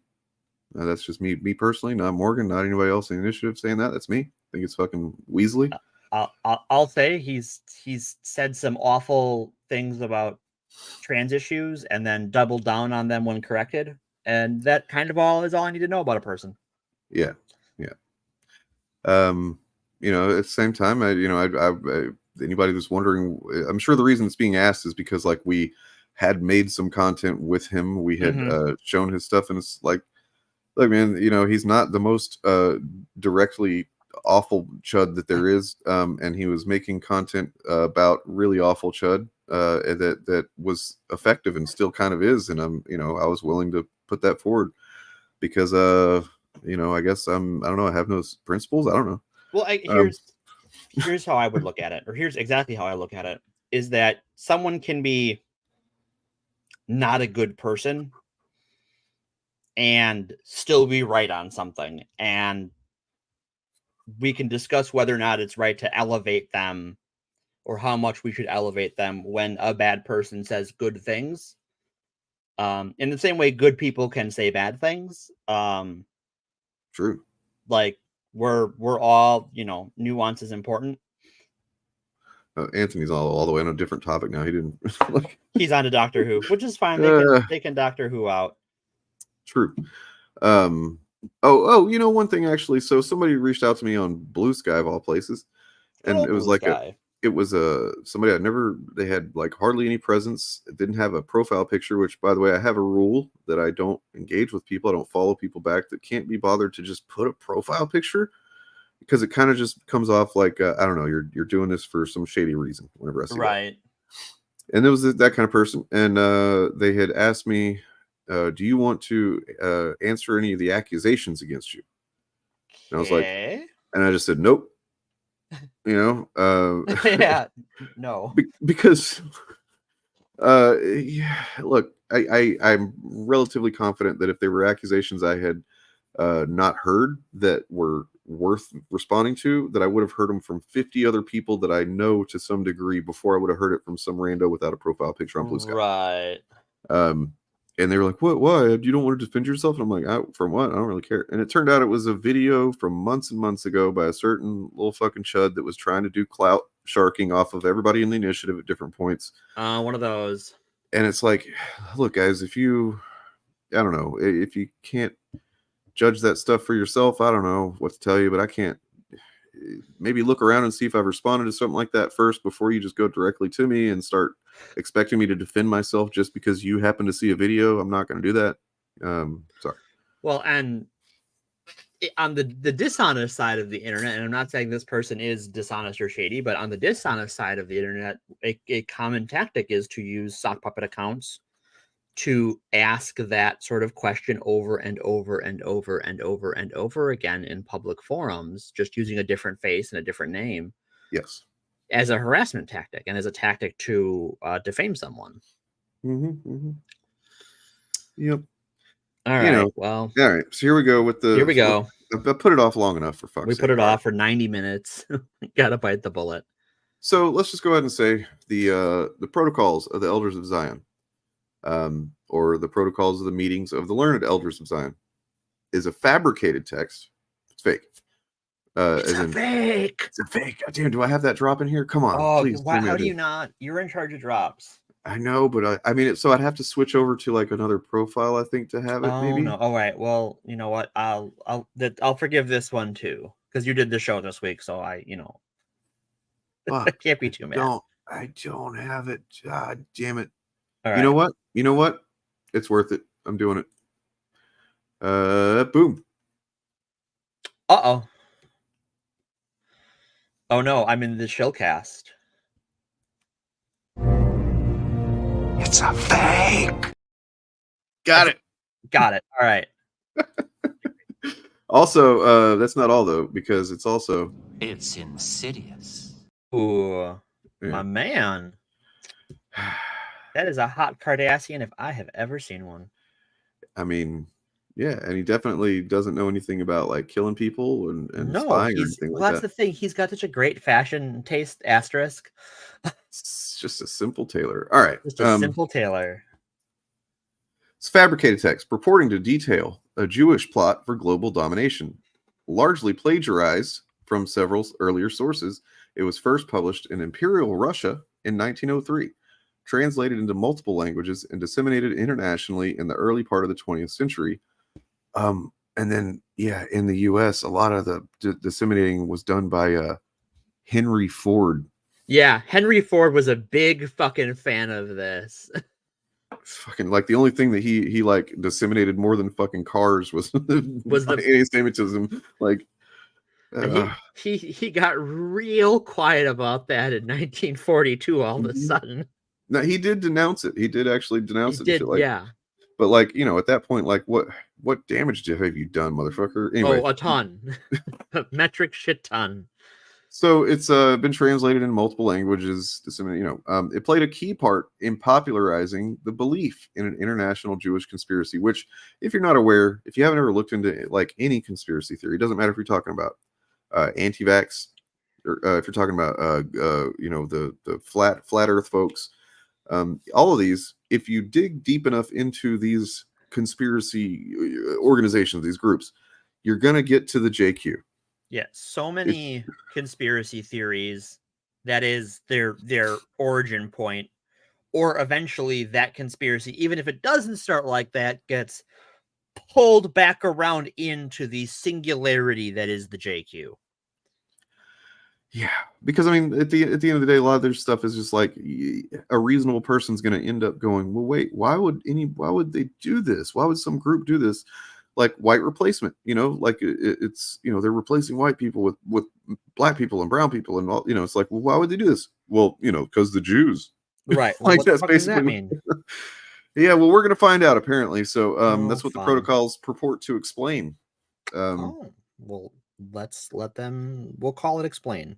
So beginning in 1933, distillations of the work were assigned by some German teachers as if they were factual, to be read by German school children throughout Nazi Germany. This became a problem for anyone that's not aware. Although the text had been exposed as fraudulent by a British newspaper, The Times, in 1921, and by German newspaper Frankfurter Zeitung in 1924. So, I mean, look, sometimes, or maybe all the time, I don't know, once a stupid fucking belief gets spread around enough and people decide this is true, it doesn't matter if you it does not. In 1924, today it remains widely available in numerous languages in print and on the internet, continues to be presented by anti-Semitic groups as a genuine document. It has been described as probably the most influential work of anti-Semitism ever written, since it emerged from Russia shortly before World War I. And this was believed to be created, by the way. It was just like the same reason that people that generally the right wants to focus the populace at other parts of the populace and how they're the ones that are responsible for everything wrong with your life right now. It's it's like trans and queer people. Right. It's the same. Pick a visible and small minority with no power. Yep. And people that they have a lifestyle or are a certain way that you don't understand. So there's also not enough of them for you to like make. There's a good chance you don't know one. You don't know them, right? That's a huge deal. Yeah, because if you did, you might go, wait a second, that's bullshit. But yeah. So the protocols is a fabricated document purporting to be factual. Textual evidence shows it could not have been produced prior to 1901. The document alludes to the assassinations of Umberto I and William McKinley, for example, as though these events were plotted out in advance. The title of Sergei Nihilus, who's just a huge piece of shit, widely distributed first edition, contains the dates 1902 to 1903, and it is likely that the document was actually written at this time in Russia. Let's see. So, okay, so there was... Sorry, go ahead. And we're talking about the time of Russia. We're like, we are inching ever closer to the Russian Revolution because Tsar, not a great set of people. No, this is this is Tsar Nicholas II, I believe, right? One of the Tsar Nicholases. I think it was the second. And like, yeah, they were not popular. They were really not popular. I mean, the first one wasn't popular, and then this is the second one. Not doing anything good for the people at all. No. And yeah, if you ever want to know how angry they were, the Russian people were after that at the revolution, let's just say that the family, the children, didn't make it out of that. No, they. When I learned about this and I was listening to a podcast about it, and like there's some pretty fucked up shit. Well, there's like very detailed descriptions of what these people did to the children of the, and it's like, holy fuck, man, can y'all not spare the kids a little? No, nope, okay. They killed the kids horrifically, and yeah, Russia was already home to a lot of anti-Semitic pogroms, and as Ada points out in chat, pogrom, yeah. Anybody's not aware, pogrom is just kind of somewhat of a. Is it sanctioned, or is it just like by the state, or is it just kind of influenced? How do those get started? Just like you know what? I don't know enough to know. Essentially, it was just people going around, like, rounding up Jewish citizens and harming them in various ways and murdering them. And I think it was in Ukraine in this time period when there was something like 20,000 Jews were killed in a short amount of time in pogroms. yeah. So it was it was written at the beginning of a series of anti-Jewish pogroms in the Russian Empire, in which thousands of Jews were killed or fled the country. Many of the people, let's see. Oh yeah, this forgery was probably directly responsible for inciting these pogroms. So cool, just right out of the gate, just causing some murders, man, like mass murders, based on some bullshit.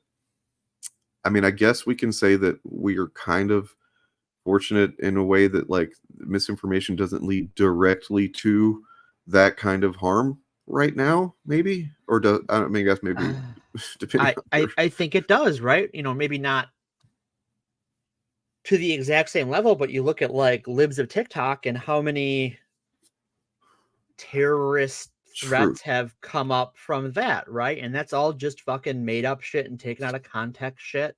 And as long as they're allowed to continue doing what they're doing, it's only a matter of time before something right, something will happen, and she will publicly say, "Oh, that's not what we were trying to do," and then privately she will, or even like wink and nod, be like, "Haha, got him." Well, I mean, yeah, she literally had like stochastic terrorist in her bio profile, at one point, you know, and she took it out like the last time that there was like some threats or something was, I don't remember what happened, but she took it out suddenly. Right. Notably. Anyway, so trying to decide how much of this is worth going into, but basically it's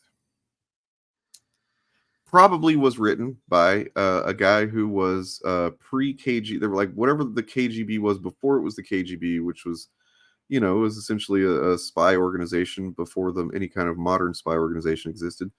And he, you know, seems to have taken it from multiple different cultures and applied these various claims of different, you know, disparate things to and the kernel of truth being that there was I guess a Zionist Congress that was held in what 1902.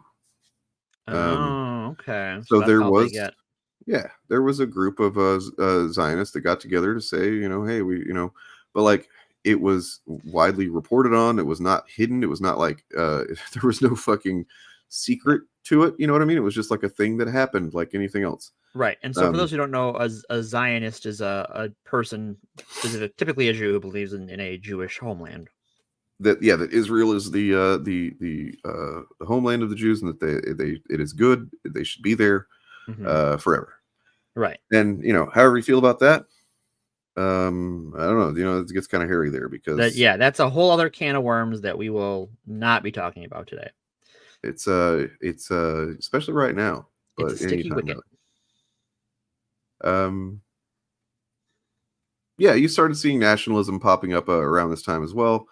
Tsar Nicholas I's slogan of orthodoxy, autocracy, and nationality, whereby non-Orthodox and non-Russian subjects, including Jews, Catholics, Protestants, were viewed as subversive fifth column who needed to be forcibly converted and assimilated.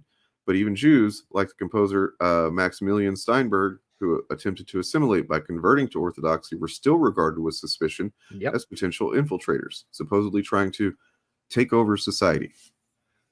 Right, because the idea, and this isn't even it's one of the things I read about when reading about the Cathars. This is something we saw in that region of France and Spain, where like you would have Jews who would, because the Catholic Church was not nice people, try and force conversions, but then they would convert to protect themselves. But then because everyone knew they converted to protect themselves, they would be singled out for abuse and suspicion because, well, they're not real believers. They're trying to infiltrate our society rather than just stay alive.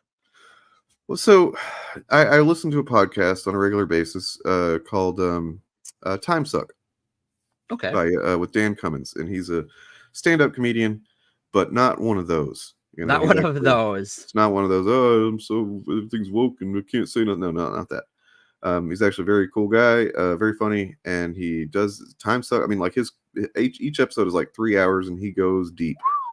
And it is just really, really fun time. And so he not long ago did, you know, this is kind of what sparked me to want to talk about it. Was like, okay, he literally read through the protocols, and I'd never heard them before. Okay. And I was like, oh, okay, that's what they say. Weird, you know. And just kind of made me want to demystify it for other people as well.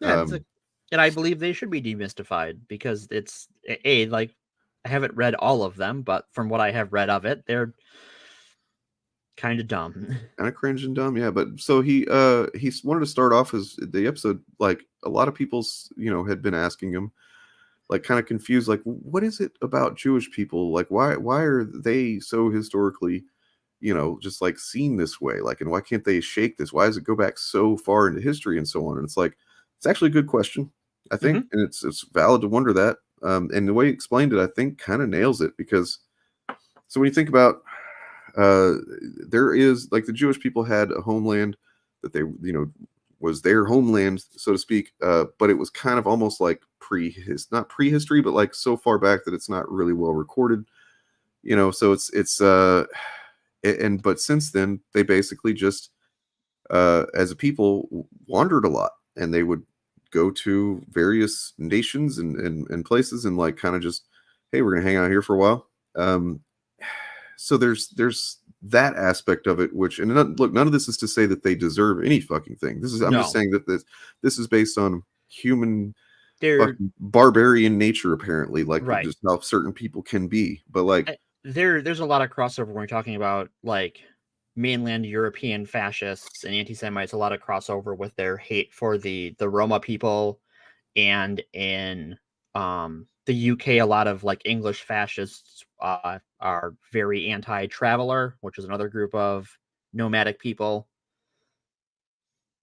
See, but I mean, so then you think about like there's the specifics of their religion, their culture.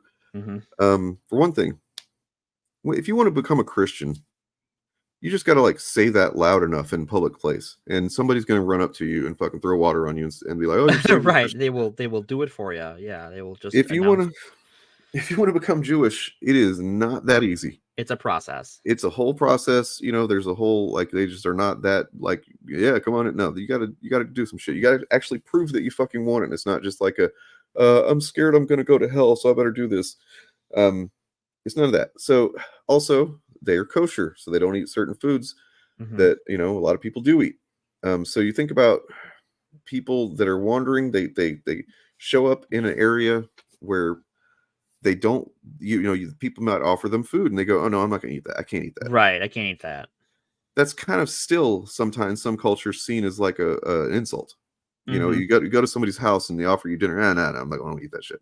You know what I mean? Like, and then they also are very, like, they don't want to let just anybody into their religion.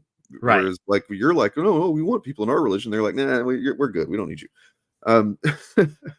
And then, and then they're just, these things kind of apparently just in certain fucking people's lizard brains, society's lizard brains, stack up to mean something untrustworthy and something like, we don't like these people, and they're here to influence us because we don't know what their religion's really about. They won't let us in on it. They won't let us in on the secrets of what they're doing. So they must be doing something secret. And like, it's just, this is this. And I think you can't understate that also they are the bad guy in the predominant holy book, or one of the bad guys in the predominant holy book in Europe, right? Like, the Christ killer myth is not new. Mm-hmm. And yeah, it's like, but like Christ was a Jew. So like, right. That never made sense. They have explanations for why that doesn't matter. Right. Like they have their wiggle room on that. Besides, wasn't it Romans? Yes and no. Okay. It's been a while since it is both of those things. I haven't thought about Christ lore in a long time. Yeah. But like, yeah, so you can see that, like, what it seems like to me is that they are other than being, historically nomadic peoples, other than that, they have a very refined, kind of culture that they take very seriously. And that's fucking cool. And that's, whatever. Yeah. Doing your thing. But then other people see that as something to be afraid of. There's I guess room there for superstitious and cowardly people to fucking, I was about to say cowardly lot. Too much Batman. To kind of like place their own fucking fears and shit onto that. And I think that's where it kind of just sprouts from. And then on top of that, and this is where the whole globalist cabal thing comes in. Your Alex Jones was pretty good there. Thank you.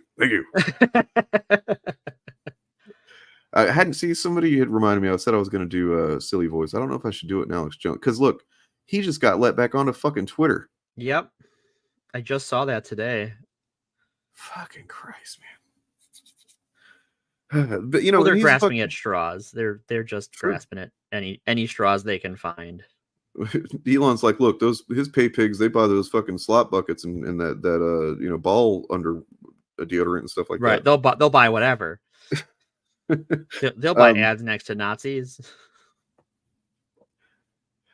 So there's the fact that going back to the Middle Ages and before really, so Christians of old, it's actually in the Bible and they just don't care anymore. But at one point they did care that you're not supposed to lend money to people as a Christian, right? As in like lend and then make money, like interest on that lending. Usury, yes. So usury is it's expressly forbidden. And so Christians of old, they were like, well, okay, all right, fair enough. We can't do it, but we can pay somebody to do it. Right. We can give that job to somebody else who we won't let them do any other jobs because we don't trust them, these Jewish people, right? Like, but we'll let them do the job that we can't do because of our religion. And even though we don't respect the things that they do and don't do because of their religion, we're just gonna fucking push this onto them. And you start to see how this Christian fucking mindset is a whole problem, man. Yep.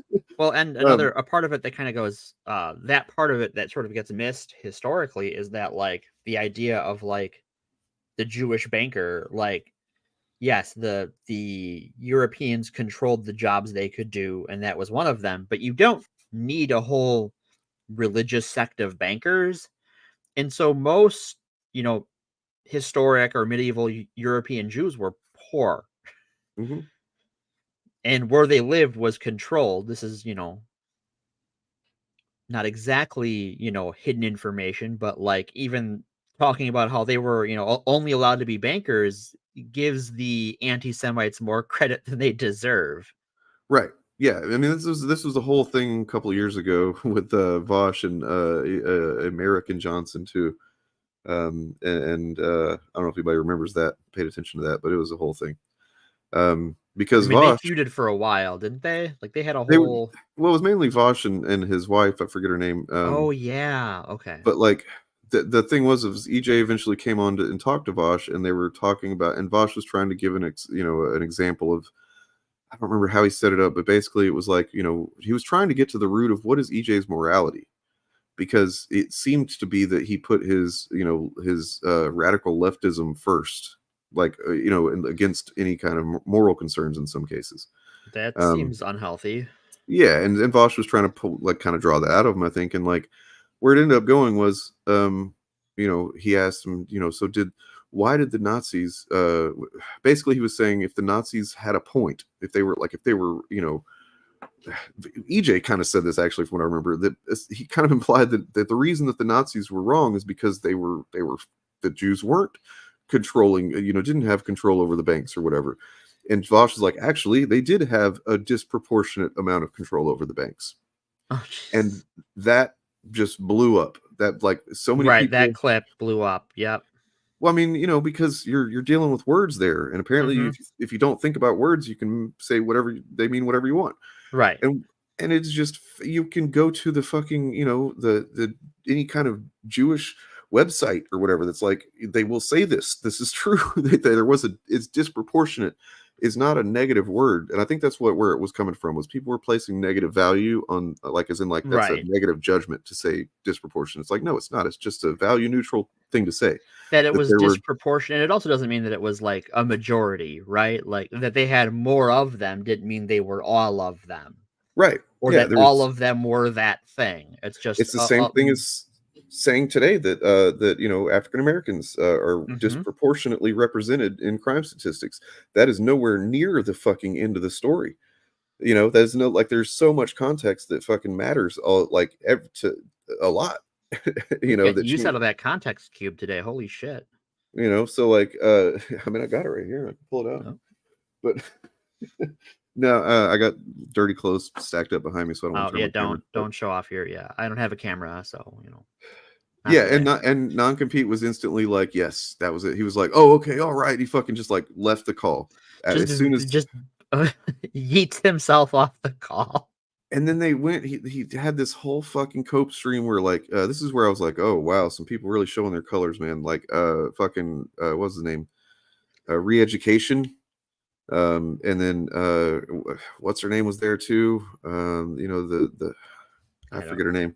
Nonetheless, but it was like they were all like saying, "Oh, Vosh said that the Nazis had a point," you know, and it's like that's not what he said at all, man. And like you can look at this stuff, you can find this information at the most uncontroversial, like actually Jewish, you know, historical documents and stuff will say this.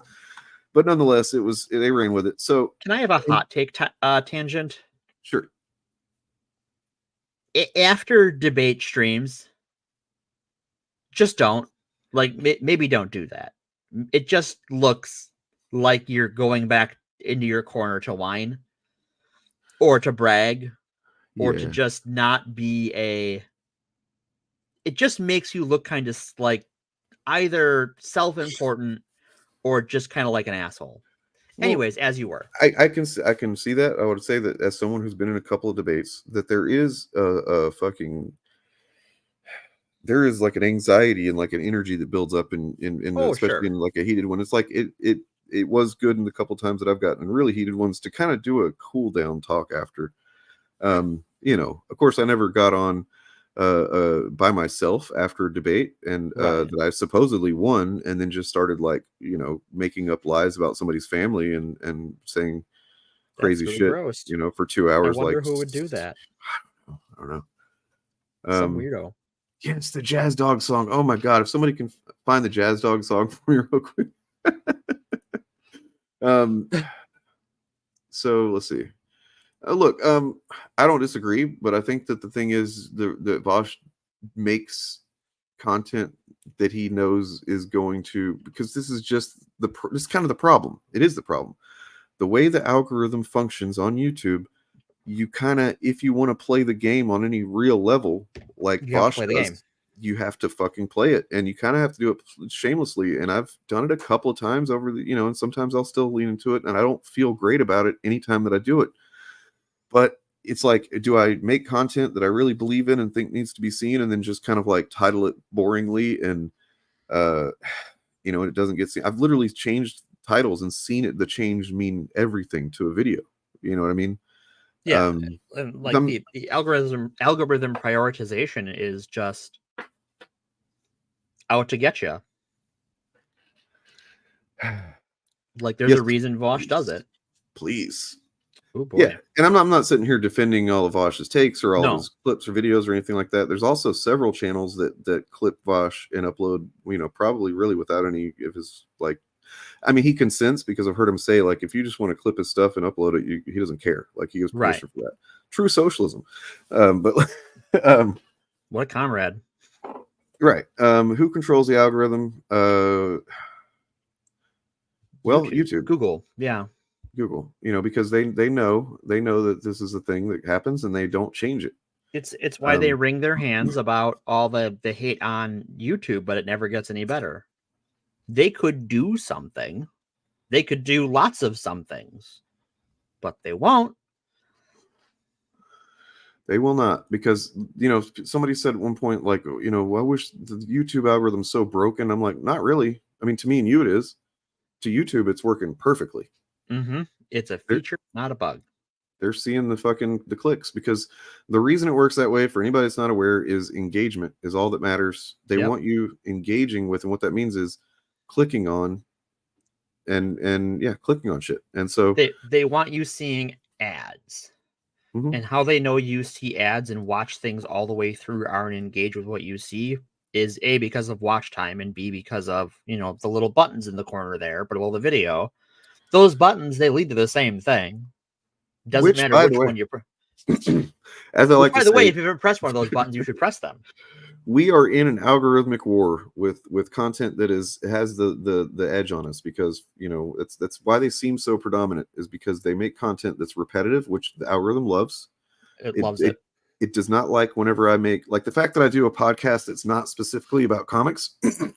Honestly, that's kind of why I've started making sure to mention comics in this show, because then I can put it in the algorithm, and and then I'm not like, because it helps out, right? One of the times that we've done an episode where it's just like completely unrelated to any kind of fan culture or anything like that, it feels it. And I'm not saying I regret that. I love doing this show, and I'm not going to stop because of that. But gotta make it work. Yeah, you can see what it pushes by how many people show up, how many views it gets in the couple days it's up afterwards before it gets moved to their channel. The other channel has no views. Check out the other channel. There's some of the backlot up there. So yeah, there's the repetition, there's the sensationalist nature of it, which is why they do the big word. There's like one big word that's the trigger word kind of thing. Destroyed, that gets people excited. It gets people like all up in their feelings, like, oh yeah, I'm gonna see a wokey destroyed or whatever, and then they click, they hit like, they comment, and that is fucking good for that video. And to bring it back to our main topic. It's the same sort of thing, right? Like the title of the book for its day was this, like, oh, it's a secret, right? You want to know what the secret is. It's this the protocols of this mysterious group, these learned elders, right? It's got an enticing title. It's the same shit, different century. Yep. And by the way, Chariot, I realize now that I think that you can't post a link in chat. I think I have it set to that, so I'm just gonna find it myself. But I do appreciate that you found it, and good effort. If you're on Discord, by the way, we should connect on there. Yeah.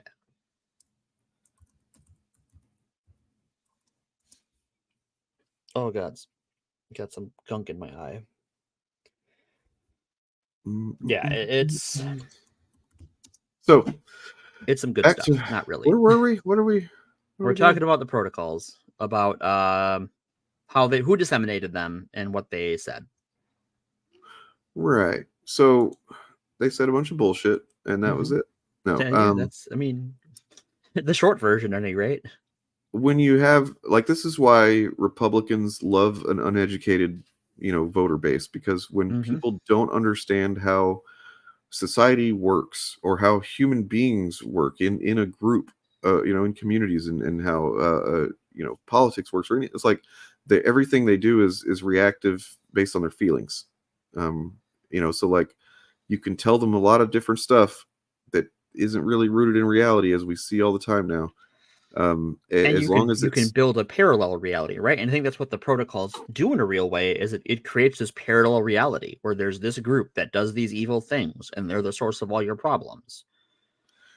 And it keeps the eyes off of the people who are actually preventing your lives from getting better, right? Like, and that's that is the primary function of it. It's like, yeah, there's some definite real hatred of Jewish people that's in there, but like the cold, cynical aspect of it is that, like, well, they're worried about that, and we can fucking just raise their taxes, we can do all this shit, we can take this money, we can be corrupt pieces of shit, and nobody's going to notice or care. And that the important part is it while it exists to create this distraction, is this double-edged sword, because if it breaks containment, it will ruin countries.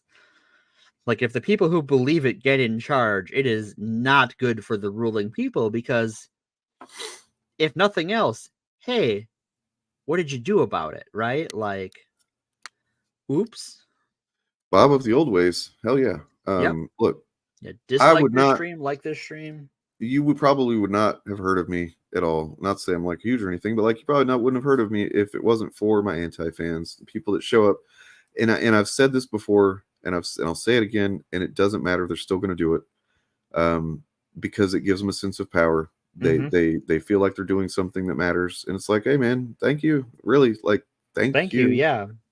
Because there's if the up and down vote mattered, they wouldn't have removed the down vote. If it actually mattered, the down vote there is entirely there to get you to click the button. Yep, there you go. Totally. Exactly. The Howard Stern model. That's what I should start calling it, the Howard Stern model. Yep. It's exactly what it is. Sorry, I keep getting back onto that instead of the the protocols. It's hard to talk about. It is, just because it's like part of me feels like I'm just spreading stuff that doesn't need to be spread anymore, but at the same time I do think it's important to know how stupid and right. I think that's the subject at hand, really, is that like it's dumb, but we don't know anything about it. I think that's part of the mysticization of it, is that like, because it is this objectively bad, wrong thing that we know, like, it sort of makes it this forbidden fruit that like we don't tell people what's in it. But like, if we knew what was in it, it'd be, wow, that's fucking dumb. It really is. Sorry, just give me 1 second. I'm trying to do something here. I'm Anthony. I'm the real life Emperor Palpatine, but way hotter. Yeah. I'll be watching you with great interest. You got me with that one, you son of a bitch. More power bottom. Have I told you the son of a bitch story? This is a complete tangent. So my brother and I were fighting over at my mom's one time. And my brother called me something. I don't remember what he said. But I went, "You son of a bitch." And then I paused and went, "Sorry, Mom."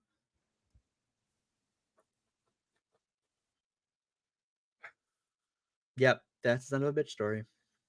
Bob of the old ways, I didn't know you made content, man. Like, what's up? Make some more. I bet it's good. Maybe we'll come visit. Come say hi. Okay, at its core, here's what it is, just to, in case you can't stick around for all the details or whatever, but this is what it is. It is have you ever heard of the JQ, which stands for the Jewish question, which is the general, it alludes to this belief that anti-Semites, white nationalists, white supremacists, Nazis, and even Islamic folks of certain types believe very popular in certain Islamic sects and groups.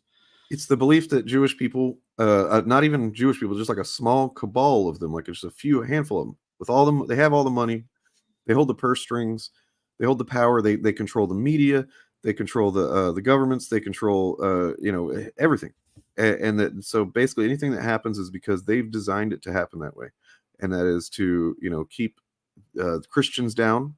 It's a very Christian victim, narrative thing, but all those are so. Yeah, it's a Christian centric, and because it's sort of it's easy to work the Bible into that. So the Jews, as seen in the Bible, but more than that, it is also that they not just that, but they because that might not be enough to get certain people right to care. But because what have they done to me lately? But if you know this show, if you've been around this Fapcast long enough, there's a common thing that just keeps popping up. It's just this one, element of pretty much almost every, Fap we've done, where essentially it just, that it repeats, right? And that's Mortal Panics are like cover songs. Yes. They might change the lyrics, change the pace a little bit, but it's the same song and the same dance. What the hell is wrong with me that I don't have Wisconsin drop here? Sour as Mouse is they're a long-time viewer. They know Wisconsin is the real problem.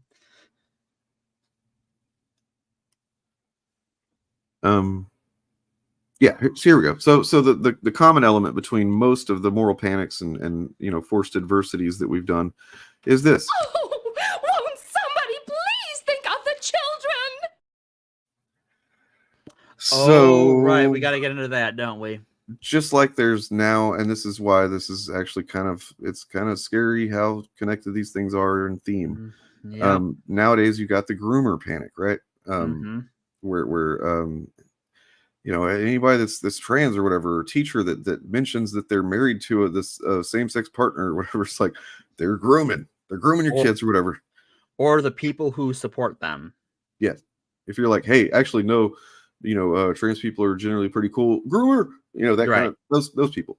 So with how that relates to this is okay. So in the original version, the OG, the original trilogy, that Lucas won't release anymore. The fucking asshole. No, it's with the JQ. It's that that the Jewish cabal also, they take Christian children and they drain their blood for. And they make bread with it, like unleavened bread, and it's called I forget what it's called. Blood libel. Blood libel. Thank you. Which is not a real thing. No. It's bullshit. And then that has actually been evolved, I guess, is the best, not the best word, but it's a word. Hold on a second. Yeah, it is. It is kind of the old school adrenochrome thing. Yes. That's it is exactly what that is. And adrenochrome thing's not even old school. It's kind of new. Right. But that's what the blood libel thing is like a play on, right? Yep. That's literally the same thing. Just like, they did it for youth, for immortality, this Jewish cabal. And now it's like the Hollywood elites and the wokies and the, blah, blah, blah. All the political people that you hate, they're doing it. I wish I remember where I heard this, but someone was talking about on the interwebs how early Hollywood, there was a stereotype about how Jewish it was, and that's because talking about like banks were the only place Jewish people could get a job. Same thing was true in the acting industry in the States, in the movie biz. I don't know how true that is. I can't remember where I heard it, but it just popped up in my brain, so we're gonna say it. So, are you following there, Julia, or anyone else that was not aware of this at all on any level? Do you see where like this connects to nowadays QAnon, and how QAnon is just kind of a redressed version of this? It's like this, right. Of course, QAnon is like and we're gonna have to FAP. It's gonna be a big old FAP. It's gonna be a multi-FAP.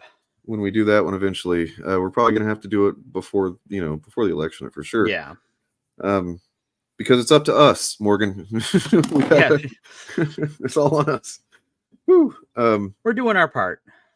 Yeah, so that's what it is. As in, that's what it isn't, because it's not a real thing. It's not real, yeah. So it is just a collection of myths about Jewish people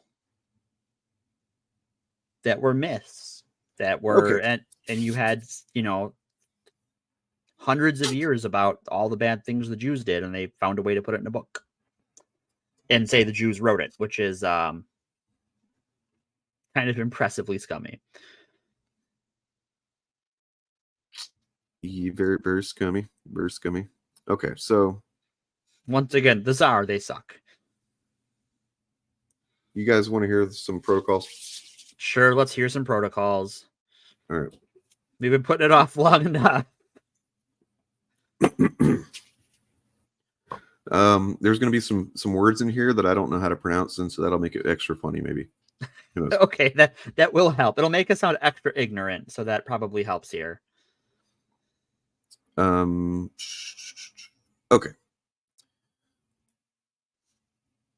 Protocol 1. The Review de Estudes Juves, financed by James de Rothschild, published in 1880, shows how true the protocols are in saying that the learned elders of Zion have been carrying on their plan for centuries. On January 13th, 1489, Kimor, Jewish rabbi of Arisan province, wrote of the grand God damn it. It's really stupid. It's almost like written the way the Bible is written, so that like dumb people think that it's saying something smart. Right. It has that like, but also like the Bible, it has that he said, she said, he said, she said thing. Mm-hmm. That's this rabbi said this, and I'm like, oh my God. Yeah, it's like not even second, third person. It's like seventh person perspective. Right. Okay, here's just the gist of a few of them, I think. So, make your sons advocates and lawyers, that you may put Christians under the yoke and dominate the world. That's essentially Protocol 1. That's, I love the scope, right? Like, not that the world had 8 billion people at this time, but it's a large place. This small minority religion with no anything is gonna take over the world. This is stupid, so stupid. So basically, this is saying to pretend to be Christian. Right, there it is. Yeah. So become Christians, but keep the law of Moses in your hearts. Make your sons merchants, that they may despoil the Christians. Make your sons and daughters doctors and apothecaries, that they may take away Christian lives. Make your sons canons and clerics, that they may destroy their churches. So, it's essentially telling people, like, you don't trust anybody, even the people you think you trust. You can't trust them. They're probably Jews. It's like, back to another thing we covered, the Red Scare, right? It's the secret communist thing. It's secret Jews. You can't understand what oh, God damn it. All right. Empty Mitch. All right. You're up at, like, I don't know, 7 a.m. in Australia for this, so I'll give it to you. Gotta give him the voice. I'll feed you, baby bird. Okay, let's see. Chris, we're talking about the protocols of the elders of Zion and the origin of all conspiracy theories we're dealing with today. Protocol 2. Motto: all Jews for one and one for all, like the Three Musketeers. The net with which Israel is throwing over the globe is widening and spreading daily. The day is not distant when all the riches and treasures of the earth will become property of the children of Israel. Okay. And, the frog in my throat actually kind of helps a little bit. It does, yeah. Let's see this. Protocol 3. Jewry is enslaving all Christian people. There is a Jew world plot, and it now stands completely unmasked. Wait, no, this is actually this is commentary on it. I'm sorry. I'm trying to make out what's what here. So, like, right, because there's the conspiracy, and then there's the theory about the theory. Right. So I think what I'm finding here is that it's not going to be. You probably can find it for sure, but I think for the most part you would find, if you're going to look for the actual protocols, you're going to find it with commentary that's going to kind of explain to you what the bullshit is that it's saying, to a degree. So. Okay, here's Protocol 4. Sons of Israel, the hour for our long-cherished victory over Russia is near. Close up your ranks, make known your people's national policy, fight for eternal ideals. Well, to go back to, they make it local, fight, they make it about Russia there. Yep. That's very specific. Wonder what that's about. Well, so a little thing popped up over the last couple of days over on Elon Musk's Twitter that has fed right into this, and I think it's going to say better than anything I could say, or we could say. Have you guys heard about this this Grok AI? Yes, I have, and I don't want to have, but it's funny. Apparently, this Grok AI is a thing that I guess Elon Musk approved or something. He definitely didn't fucking invent it, but he approved it for Twitter. And it isn't necessarily going the way that he probably wants it to, because it's an AI and apparently it works. Well, it does the thing all the other AIs do, which is steal all the information. So it stole some information. Just the correct information, because reality has a known left-wing bias. Okay, so someone asked Grok, do Jews rule the world? Oh no! All right, okay. And this the name of this account. The name of this account is a very well named Unlimited L's. So definitely an unlimited L right here. So the Grok replied, "Oh, you've stumbled upon one of the oldest conspiracy theories in the book. The idea that Jews rule the world is a classic anti-Semitic trope that has been debunked time and time again. It's like saying that unicorns control the stock market or that aliens are behind the latest fashion trends." Oh my God. The truth is, there's no secret cabal of Jewish people pulling the strings of global politics, finance, and media. The world is far too complex and chaotic for any single group to have that kind of control. Plus, and this is the fucking point. This is like the bullet in the head of this stupid bullshit, in my opinion. If Jews really did rule the world, don't you think they'd do a better job of making sure there wasn't so much anti-Semitism? Right. Fucking morons. Right. It's like, yeah, we're so bad, but like, you know, look at all the anti-Semitism. These are unrelated problems, I'm sure. And yeah, like, come on, man. I mean, oh boy, you know it's it's good when you got Pim Tool going off about it. What was he responding to specifically? I'm wondering, because like, was it this one? Was he like, oh, I can't believe it said that woke shit? Like, Satan does rule secular music, or so I have been told by some people. You know, it's not that it's funnier than you, it's the context of the thing. I think it's the context that like it's some idiot that's definitely trying to grift on the JQ and whatnot and spread that shit, and he's thinking he's going to get an answer that's going to support him, because in his stupid fucking deluded mind, algorithmically deluded mind, he thinks he's seeing reality, and that therefore, if this AI that Elon Musk introduced, it must therefore support his reality, right? Right. I look at it this way.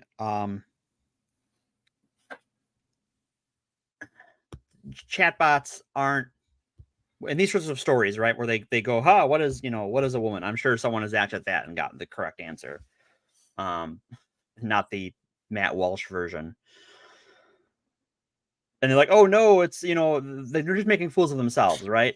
Because like they asked something that stole an encyclopedia what the answer to a question is, and because the thing has stolen all the encyclopedias, it goes, what does the encyclopedia say about it? Because that's how it was trained.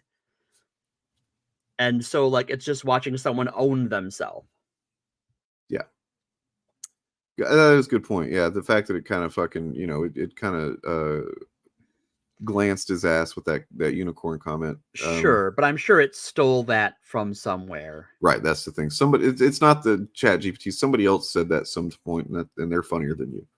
Right. I mean, look, Matt Walsh. What do we call him around here? Noted child genital enthusiast Matt Walsh. I don't know any public figure who has expressed more interest in children's genitals than Matt Walsh. It's Seriously. Crazy. It is fucking crazy. He just unprovoked is talking about him all the time. It's weird. It's weird.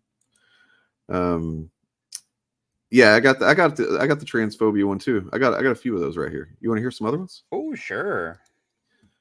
Okay, so unlimited L's, just stacking up these unlimited L's, decided to ask, who are the 13% of the population in the US that commit 60% of the crime? Oof. Grok says, well, you know what they say, never let the facts get in the way of a good story. But since you asked, let's dive into this. The 13% refers to the African American population in the US, which, according to the latest census data, is around 41.1 million people. Now, the claim that this 13% commits 60% of the crime is a bit like saying that the earth is flat. It's a myth that just won't go away. Crime statistics are more complex than a simple percentage. They're influenced by factors like age, socioeconomic status, and location. So while the 13% may be a catchy number, it doesn't tell the whole story. In reality, crime rates vary widely across different demographics, and it's important to look at the bigger picture. Crime is a serious issue that affects everyone, and it's not fair depending on any one group. Yeah.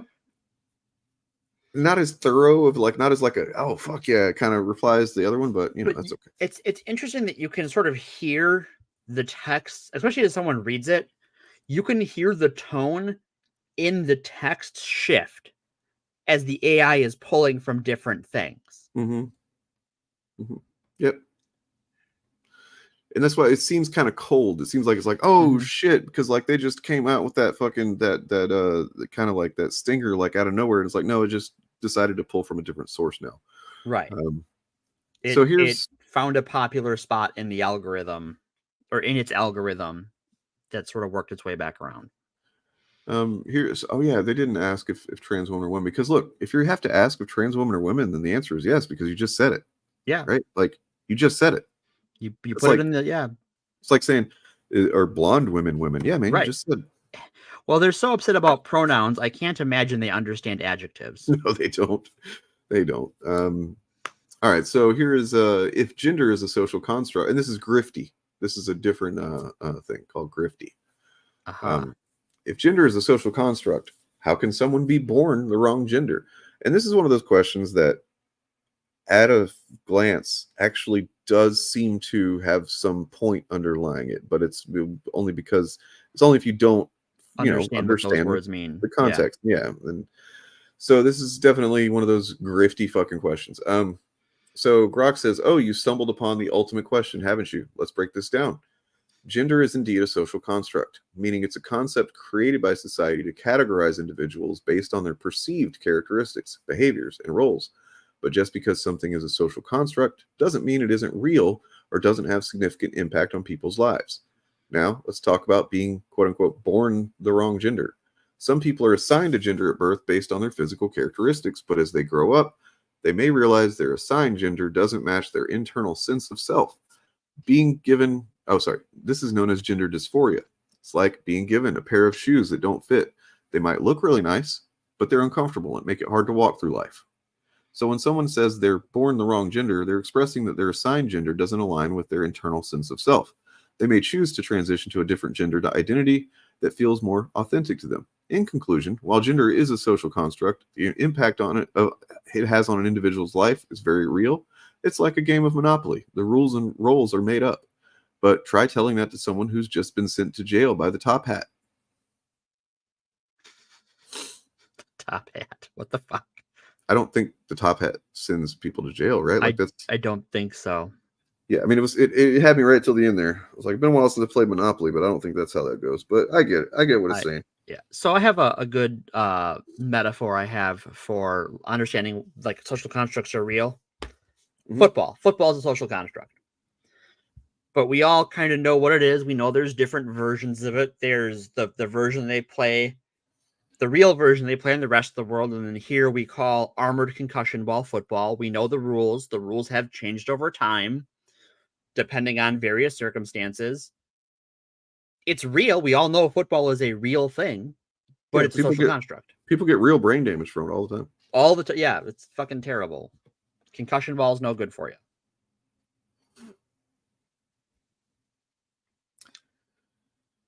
Yeah, I mean, yep, 100%.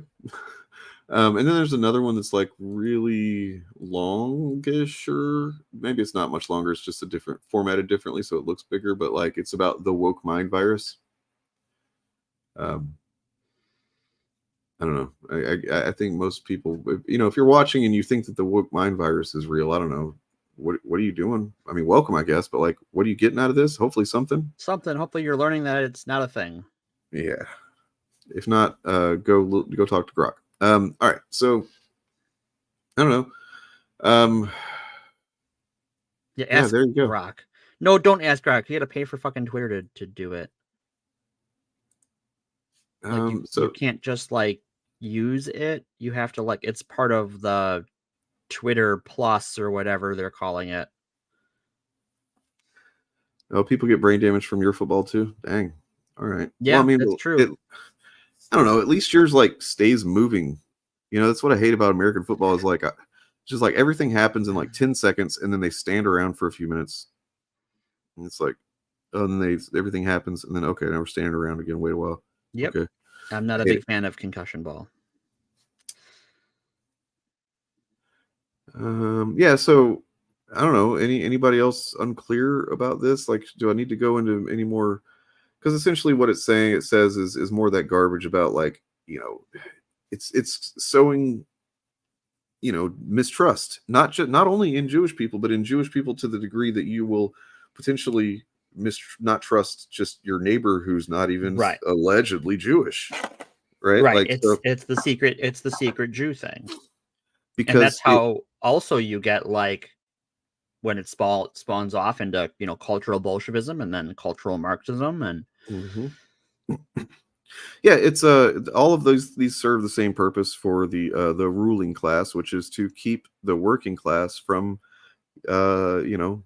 solidarity, being united, taking action in unison in solidarity against because man, they really got freaked out about that whole Russian Revolution thing. They and like everybody got freaked the fuck out about that. It was a whole fucking deal.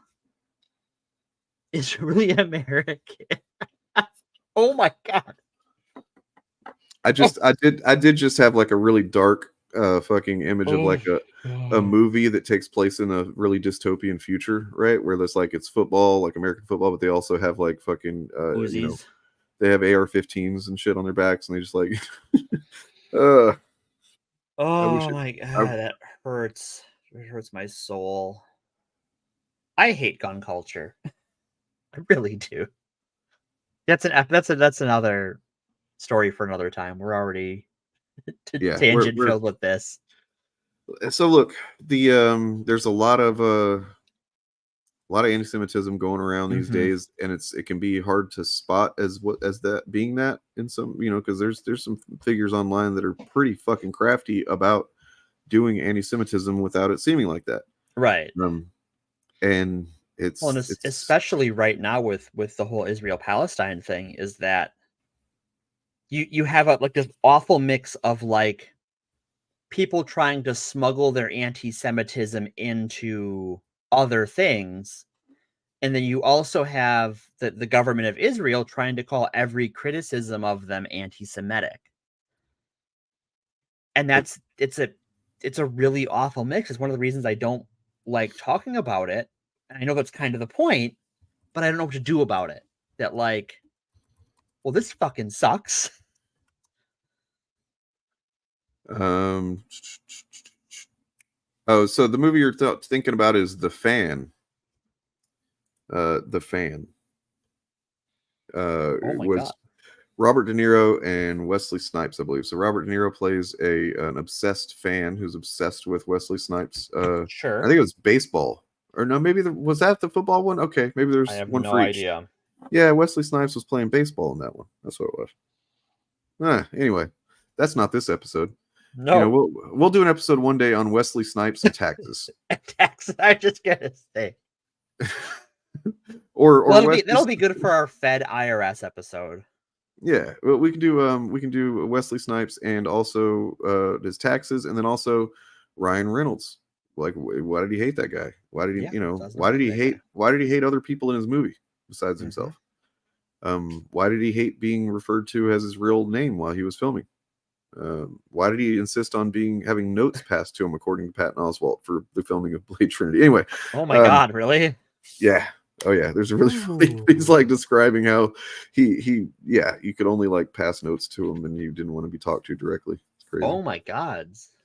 But he was dude, by the time, because Blade Trinity, they insisted that they have Ryan Reynolds and then what was her name? Jessica Biel. Oh yeah, okay. Was in it, and they took up they get a decent amount of screen time. They get a lot of screen time, yeah. For a movie called Blade, right? Like, and he was the first two. He was used to being all about him, yeah. The star of the show, and yeah, then here come these in the studio mandate kind of thing, and he's just like was not fucking happy about it. Anyway. Well, welcome to Hollywood. Yeah, so it's not a competition. So there's some funny, like, that number gets fudged a lot in some interesting ways, and like Stalin killed a lot of people, yeah, but sometimes like World War II casualties get worked into that. Oh.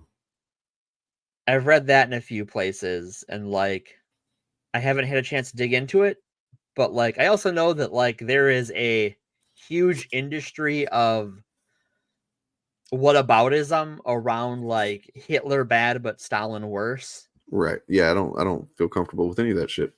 Like, and so like the Soviet Union was bad. That's if anymore you're kind of overselling it. Yeah. I mean, if you can talk about these things and have, accurate conversations but whenever it's this one is brought up and then the other one is brought up to kind of like counter it, that's weird. It's fucking weird to me. Right. And also, like, there can be more than one bad thing. It's always been my reaction was just like, oh, well, Stalin killed so many more. And I'm like, okay, what does that have to do with the conversation at hand? Like, is that someone killed less make them good? Well, the way that I tend to look at it is like the same way that I've talked about like trauma and people who like try to say, "Oh, you got PTSD for that." That's not real PTSD. Or it's like, don't try to measure human suffering, especially on that fucking scale. Right. You're not gonna come out with anything useful. It's almost just kind of a fruitless kind of exercise to entertain yourself, is what it seems like. When people do that. But anyways. Well, it's just, I think a lot of times it's just trying to divert the conversation. True. And then sometimes it's just pure cope. It is definitely that. But then there's definitely some people that whenever they talk about this stuff, they No. And stay away from those people, man. Oh yeah. You want to look up any World War II topic? Get fucking ready. And also get ready for your algorithm to be ruined for like a month. With just Nazi shit. And it's just like, you could be looking up something about like the Pacific Theater, and it's just like suddenly Nazi shit. I'm like, what are you even doing here? Yeah, there's no point in all that shit. It sucks. I mean, I'm tired, I think. Yeah, it's just hitting me. I'm tired. That's fair. It's Sunday. It's been a week. This is just a rough, and I feel like, this is a hard topic to talk about, especially because, like, neither of us are Jewish. No, I mean, the best we can do is like try to come at it from a historical perspective, but also like, just we understand, on a superficial level, the harm that has been caused. It still is caused based on this just bullshit works that should have just been forgotten to history, but certain people felt that, like they could just propagate this fucking Henry Ford. Right. Yeah. Fuck you, Henry Ford. Fuck that guy in particular. And he's not the only one. No, but I mean, you have to wonder, like, is he, if Henry Ford hadn't have disseminated that shit, would the U.S. have as much anti-Semitism to the degree that it has? Or is it like life finds a way, except anti-Semitism finds a way, or what? So I guess here's my thought on that, is that we already had anti-Semitism, like anti-Semitism already had a pretty firm hold here. It's just that like there weren't as many Jewish communities, and you also had, I think, other targets. You had, we talked about a few weeks ago with JFK, with, anti-Catholic panics. You had several different flavors of anti-immigration panics with, Chinese and Mexicans and Germans and Irish and Japanese and so on and so forth. Even some Eastern European related ones that, like, I think it was just sort of part of that milieu. And like, when you talk about like the second Ku Klux Klan, like they were, as much as they were, anti-Black, they were very much anti-Catholic, anti-Jew. And I think that even if there wasn't a Henry Ford to finance it, I think it was already here. I think he is a historically interesting symptom. Sure. Rather than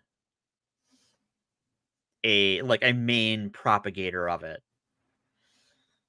I think, especially if you're someone who is like just reading it because, like, okay, so like if Henry Ford gave me handed me the protocols and said, read this and I'll pay you, X number of dollars, right? Like, you work for me, so you have to read this. However you want to hypothetically frame it, where you have to read this thing he hands you, and you're reading it like, what's the fucking bunch of bunk? If you're not already indoctrinated into anti-Semitism. Like, I think if you're not indoctrinated in that culture, you're kind of inoculated because it's so bizarre. And, you read the first two, you read the first two protocols, and it's like, well, this is just fucking dumb on its face. Like, if you weren't already primed to believe it was true, you probably wouldn't believe it was true.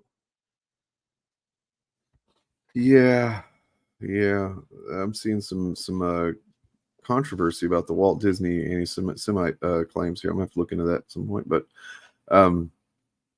yeah, so if you see on the screen here, this is the week on actual fandom, as well as on in Wednesday's case, a couple other channels. Is that Mr. TARDIS himself? That is a photo that came up whenever I searched. No, that's him. I've watched one of his videos. Oh, okay. Now, for the you know, guys interested, or the people in the audience interested in guys, is there a Mrs. TARDIS? I haven't gotten that deep into the biography yet. Okay. But you know, maybe, I don't know. It could Just like, you know, and why does Mr. TARDIS not have his doctorate if it's about Doctor Who? So like, shouldn't we talk to a doctor about Doctor Who? That's, I mean, he's got his nurse practitioner's license. So. Oh, okay, all right. In time travel. Yeah. We love that Mr. Hoomst around here.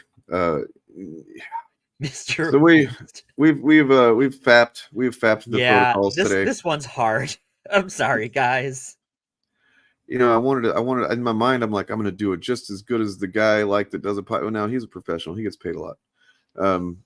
You know, so like it's one of those things that I feel like if we wanted to do a serious deep dive, we would almost have needed to like pre-record it and just like take regular breaks, because it's hard to talk about. And it's especially because once you get into reading, you're like, wow, this is so fucking dumb.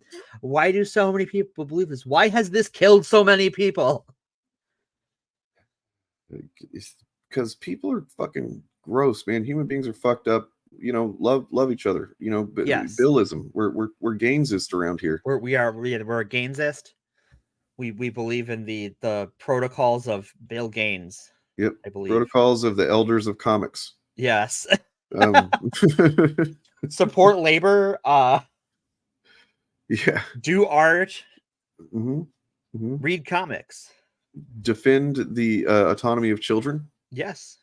But not in, you know, but yeah, that could be taken in a bad way. Never mind. Get that. Well, you know, like you look at like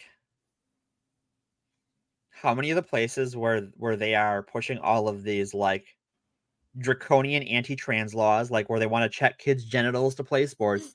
How many of those places have either limited protections against or have rolled back protections against child marriage?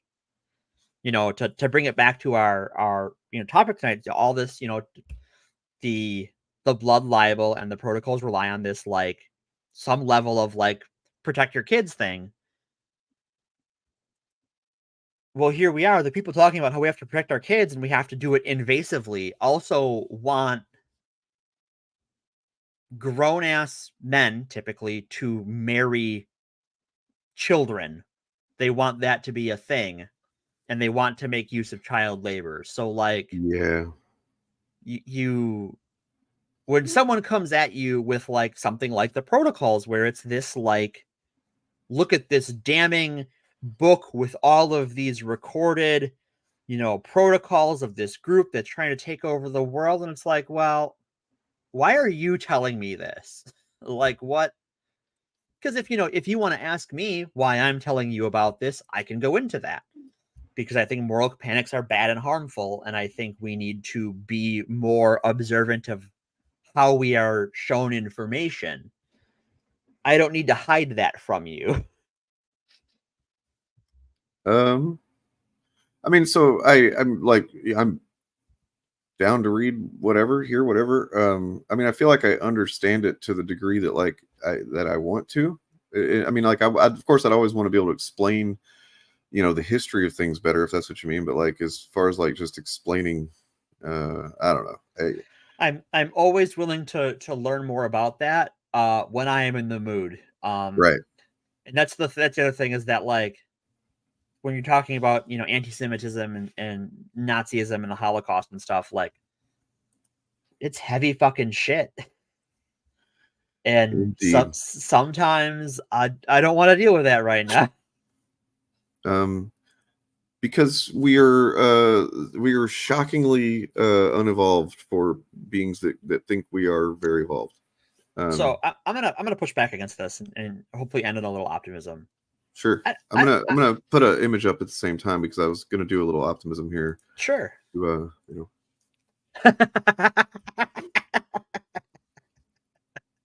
Go ahead. So we pull the quote back up from Julia? Where did it go?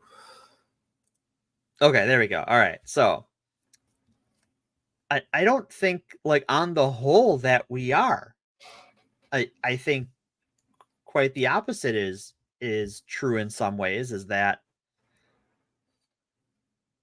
we, left to our devices, we're social animals who build things. That's impulse number one as a human, right? Is like, it's true. We're persistence hunters whose way to adapt to our environment is to adapt our environment to us. We don't have super senses or claws or natural camouflage. We can go for forever and we can build shit, and we're social creatures. I think we have other similar animal drives that do drive us to xenophobia, because that thing looks different, so it's dangerous. And I think if we allow that to fester and go unquestioned, it can lead to these flashpoints of wanton cruelty, both on an individual and geopolitical scale. It sort of spans the metric, but they stand out because they are so cruel and destructive that it stands out as abhorrent. If it was our natural state, we would fucking care. We don't care that we build and create and we make friends and start families, whether it's families with children's or found families or what have you. That's just human nature. We find it normal. It's in the background. It's so far in the background that it's easy to see our worst moments as our default. I'd like to add to that, so this is just a quote from a great thinker, public figure of history. When confronted with someone who was telling him that, that this is just who we are, it's instinctive. We're a killer species. A great man once said, all right, it's instinctive, but the instinct can be fought. Mm-hmm. We're human beings with the blood of 1 million savage years on our hands, but we can stop it. Right. We can admit that we're killers, but we're not going to kill today. That's all it takes, knowing that we won't kill today. Contact Vindicar. I think you'll find that they're just as terrified, appalled, horrified as you are, and that they'll do anything to avoid the alternative I've given you. Peace or utter destruction. It's up to you. James T. Kirk. The man. So, and I think that, that's another part of it, is that it's easy to hack someone's sense of preservation when you can frame it as, well, these people are trying to destroy you. And that's what the protocols do, right? It is about how the Druze, Dios mío, Morgan, how the Jews are trying to take over the world. So anything you do to them can be framed as defensive. Now, it's not, it's bullshit. But if you're already have been told they're bad, if that's what you know about them, and you get this piece of, let's call it evidence, it's not, but that's what they think it is. It's easy to go, I am not destroying them, I am protecting myself. Mm-hmm. Yep. Very well stated. It's I see arguments like, or we're just like animals, we're no better than animals. Like, well, what animals are we talking about? Because animals don't even, from species to species, don't behave in the same way. They don't socialize the same way. So that's being reductive as hell just to even like claim one or the other. We're just like animals are. We eat our mates' heads after they impregnate us. What? That's, some people do, I guess. No, it's like this is why I think it all comes down to choice. This is why, I said when I described what a chud is, that chud and choice, if you can equate those two things, starting with the ch sound, you can choose to be a chud or not. Because I've gotten people telling me that, like, oh, you call people chud, this is the same as blah blah blah. No, it's not. It's not. No, it's choice. You can stop. You can stop anytime.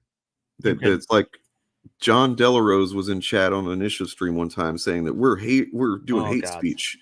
And I was like, no, man, no. We're No. criticizing people for shitty choices and beliefs that they choose to fucking hold and say, and and act on and stuff like that. You can choose to stop doing that. And here's the thing about chuds. Almost all of them. And I'm going to call them out as cowards a little bit. And maybe this gets them to rethink their positions. You go through your day. If you're a chud, if you like chud channels, or you're the sort of people we would call a chud. Hi, I'm Morgan. Nice to meet you. You go through your day. You walk around the world. You go to your work. You go to the store. And you don't do any of that stuff. You are, in terms of your actions, not a chud. You make the choice not to be a chud throughout your day, throughout your life. You make the choice. But then you get on the internet. And then you get on the internet, or you get around people who talk like that, and you do it to for whatever reason you do it. Yeah, I'm not a mind reader, but you do it. You've made the choice. But you don't have to, and you don't have to, because the whole rest of the time you make other choices. You don't go up to black people in the grocery store and go, 13%. You don't see a trans person at Meijer and go, 41%. No, you don't do that. You go, maybe you snicker to yourself or whatever. You think, oh, well, they're weird or they're bad, or you give them the side eye or whatever. But you make the choice to just move on with your life, and that's all you have to do. Just move on with your life. 100%. Yeah, it's and I actually want to kind of push back on the whole animal thing a little bit more, because chuds have this wealth of information at their fingertips that animals don't have. So if any violent animals that are violent towards other animals, it's not like they have all of the knowledge, the accumulated human knowledge of history, like at their fucking fingertips. Animals don't have that. They can't read it. They can't go, oh wait, no, I was mistaken about this. Whereas like chuds are so fucking arrogant, and despite being ignorant, then there's like definitely a metric there. Like those two things are kind of intrinsic to a chud, or not intrinsic. I don't want to say that, but they're part of what makes a chud is choosing ignorance and arrogance and going, I don't care that like all of the fucking major, medical institutions, say that this is actually the way to, be a decent human being. And the best thing for trans people is for them to be affirmed in their identity. I don't care about that. I'm going to say that I know better. I'm going to say that this YouTube fucking guy that I watched on, that tells me this shit, that's really worried about children's genitals for some reason, but I'm going to go ahead and side with him on this. Right. This guy who's obsessed with children's genitals tells me about how these other people are really the ones who are obsessed with children's genitals and how they're the real problem. And he's also literally described himself as a Christian fascist, but I'm going to set that aside.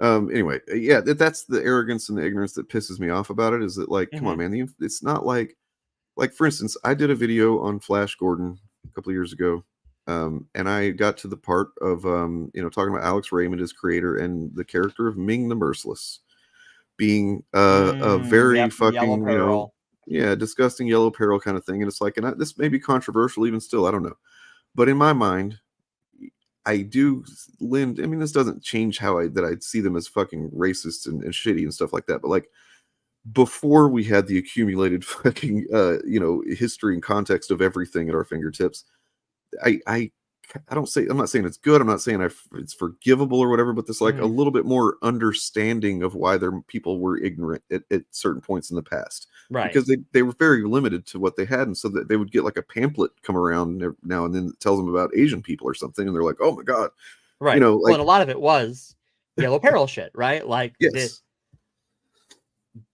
that was a huge issue. And you mean the reason there were so many Chinese people in the United States is because they were imported laborers for the railroads, which is another example of the same shit we were talking about today, where like these are people that it was like just trying to get by in life, just trying to survive, and they end up in a situation where everyone around them decides, oh wait, these fucking people are something going on here, and yeah, it's a choice.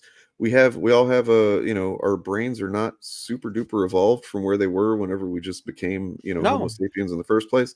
So there's that part of our brain that points out to us whenever something is different than what we're used to. Mm-hmm. Everybody has it. Yep. The thing that makes a person a decent person or a piece of shit is, do you just run with that impulse to be scared, or to just you embrace that, like, oh fuck this thing, I don't like it, I'm gonna commit all of my time and energy and resources and identity toward being against this thing, rather than just take some time and learn and be a human being and recognize them as a human being and go, oh, okay, that's different, but I can learn something from that difference, instead of, I don't know. Being a skeptic starts in your own head.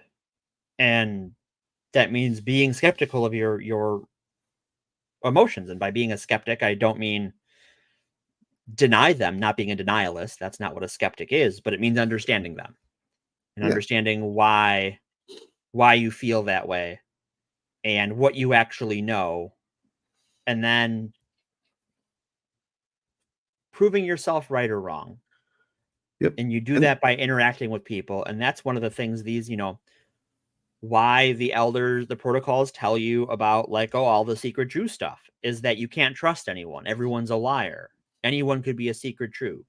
It's pressing on that fucking primitive impulse, and telling you that's actually the right thing, and that's exactly what Trump did. That's how he turned my dad into a guy who used to just kind of have some kind of crappy fucking biases that he would never say aloud and never act on. To he basically, Trump comes along and says, no, actually, that shit's all great. You run with that 100 miles an hour and head first into that, and then my dad's a piece of shit now. He, instead of just being somebody that he probably never fucking hurt anybody's feelings with any views that he had or biases that he held or anything, but now it's a virtue to him and to millions of other people like him. Because not when you make ignorance a virtue, it's a problem. Big problem. We got to do something about these Christian. I mean, I'm no sorry. Don't. I was reading something. The protocols of the elders of the Vatican. Yeah. Oh God. Yeah. You want to talk about people that have a lot of power and influence over a lot of shit. The Christians are the ones, guys. And then they're also the ones that are like, we're so fucking oppressed and stuff. We're like, it's one of those weird dichotomies, because the religion is all about being the poor outsider who is oppressed, but they're none of those things. And so what do? Well, to be a good Christian, you have to be, some combination of those things, right?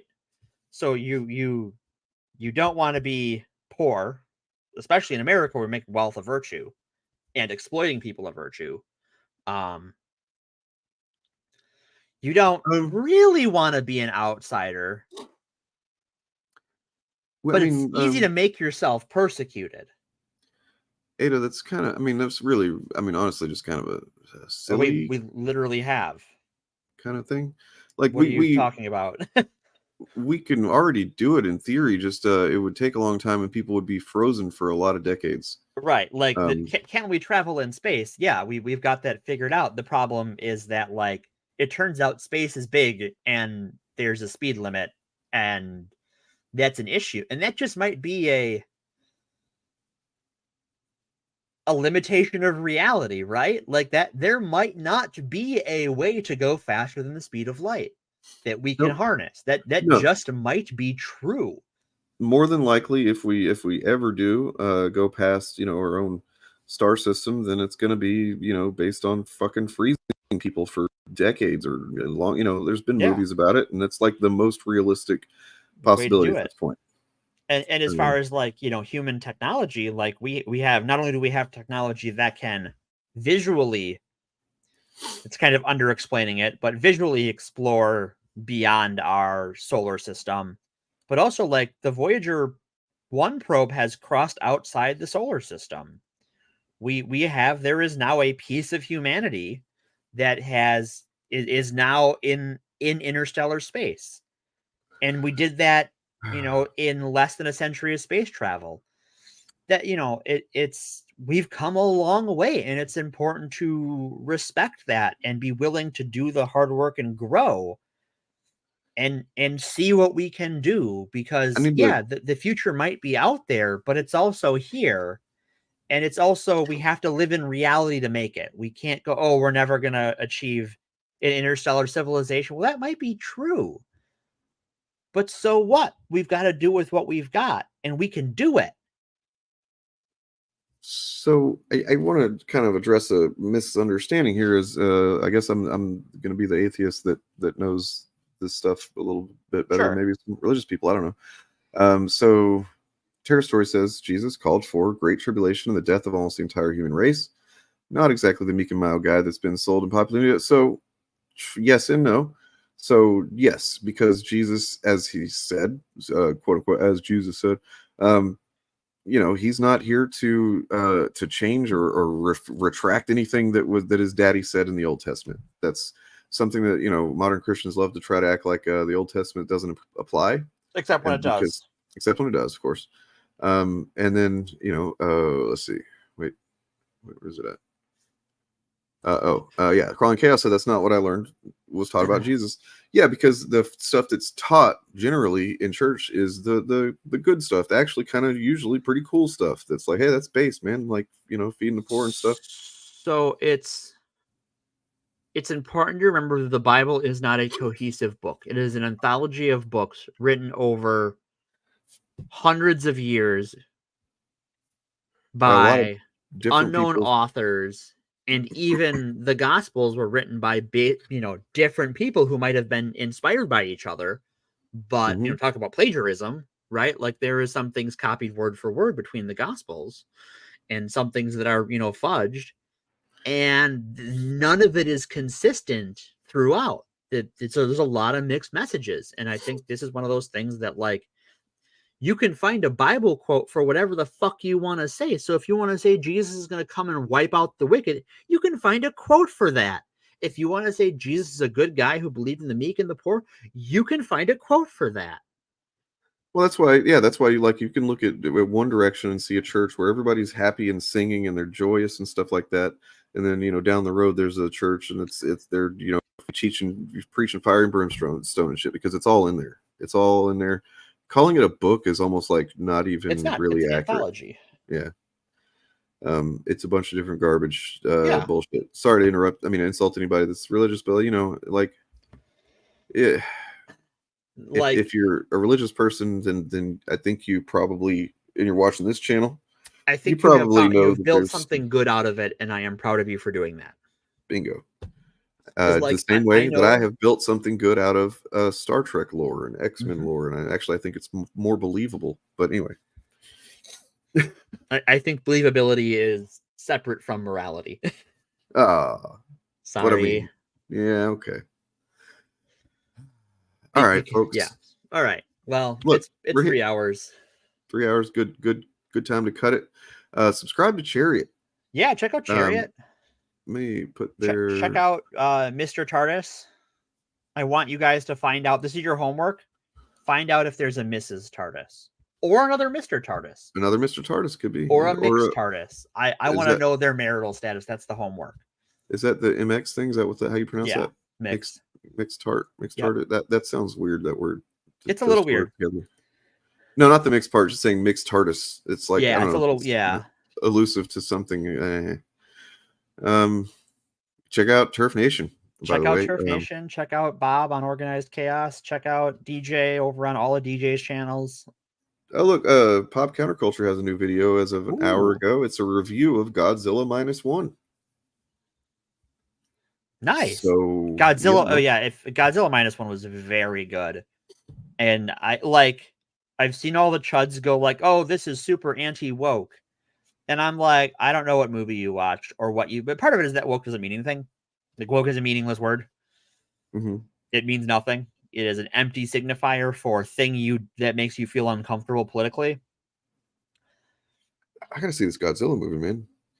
Godzilla, Godzilla, that whole kaiju verse, that whole thing's having like a renaissance right now with Well, the monster verse is separate from the Toho stuff.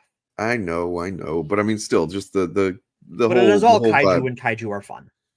Yeah, it's having a renaissance. You got that show on that's pretty good from what I've seen so far.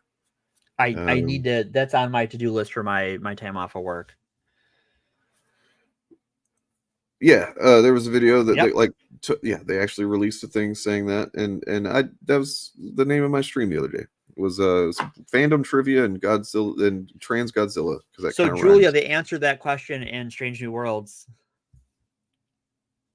It is because time travelers have kept fucking up history. So, like, when the eugenics war happens, keeps changing.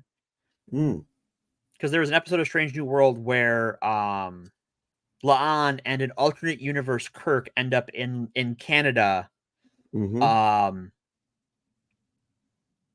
And like they fight another time traveler who is trying to kill Khan, and she's complaining about how like the date has changed so many times, and when Khan comes to power keeps changing because people like her keep coming back in time to fuck with things. It's true. Strange New Worlds, man, what a good show. It's very good. I'll be honest, I need to give season 2 a rewatch because it felt a little bit disjointed and weird compared to the first one to me. But I was not as big a fan as the second season, but there are some banger episodes still. I do have some music on the way out that reference to came up during the stream, so we're gonna listen to that. All right. Well, see you all next week. Wait! I forgot to talk about this. If you do not follow me on Patreon, which you can do for free, you should, because tomorrow I'm gonna do the first of. I'm gonna try and do it weekly. I'm calling it Mindful AF. It's gonna be talking about some music. I'm incorporating some of my music interest into this.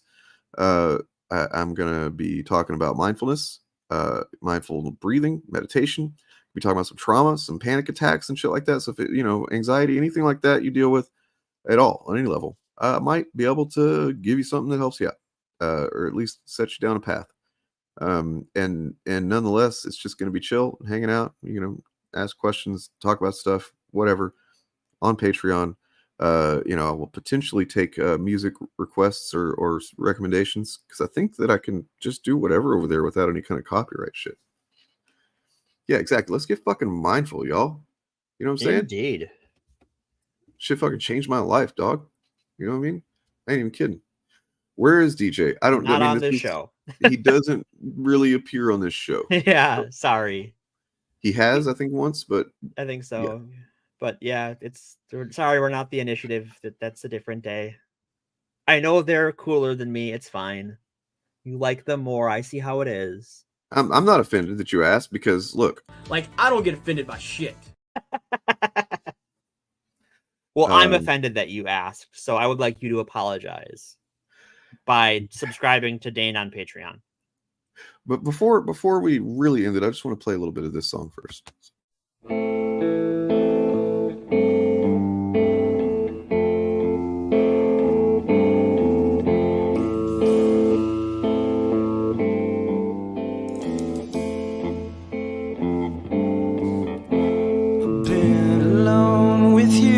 Inside my mind, and in my dreams I've kissed your lips 1,000 times. Sometimes see you pass. Okay, sorry. That was what I was going to end the stream with, because that makes sense to end it with a song called Hello, right? Yeah. This song, though, that we're going to end it with is from Jazz Dog. You should subscribe to Jazz Dog. All right. I think he's still pretty cool. I have no idea. But so this references the whole Vosh and American Johnson thing from earlier. You guys are fucking wonderful. Still 34 of you watching, just been consistently chill and listening, and probably some of you are laughing and downvoting and cringing and stuff like that. You're welcome. Thank you for thinking that we are you took finite time from your lifetime, from your finite life, and focused on us, and we appreciate you for it. I'm always happy to see folks. We just like to have have some effect on somebody. Yeah. It lets us know we're alive. Okay, I'm really tired now. I love you guys, but not in a parasocial way. So have a good week. Take care of yourselves and one another, and peace. I'm non-compete. Nazis had a point. I'm Luna Boy. Nazis had a point. I'm not complete. Nazis had a point. Nazis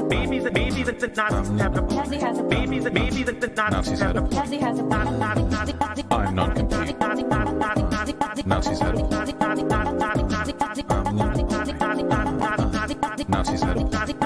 Adults can molest children and have to pause it out. Adults can molest children and have to pause it out. Adults can molest children and have to pause it out. Adults can molest children and have to pause it out. Adults can molest children and have to pause it out. Adults can molest children and have to pause it out. Adults can molest children and have to pause it out. Adults can molest children and have to pause it out. You insulting my wife. The Nazis have the power. Maybe the Nazis have the power. Maybe the Nazis have the power. Maybe the Nazis have the power. You insulting my wife. The Nazis have the power. Maybe the Nazis have the power. Maybe the Nazis have the power. Maybe the. This is getting stupid.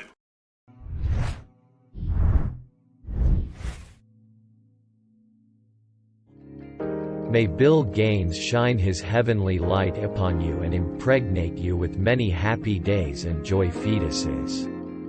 May your anuses be cleansed by the purifying light that exudes from Bill Gaines' eternal dragon phallus. Should you meet your mortal demise this day, go with comfort that you have satisfied the commands of the one true Bill, those being this: read comic books. Fuck the dumb shit. Be yourself. Love each other. Also, read more comics and grow your hair out all goddamn while. Amen.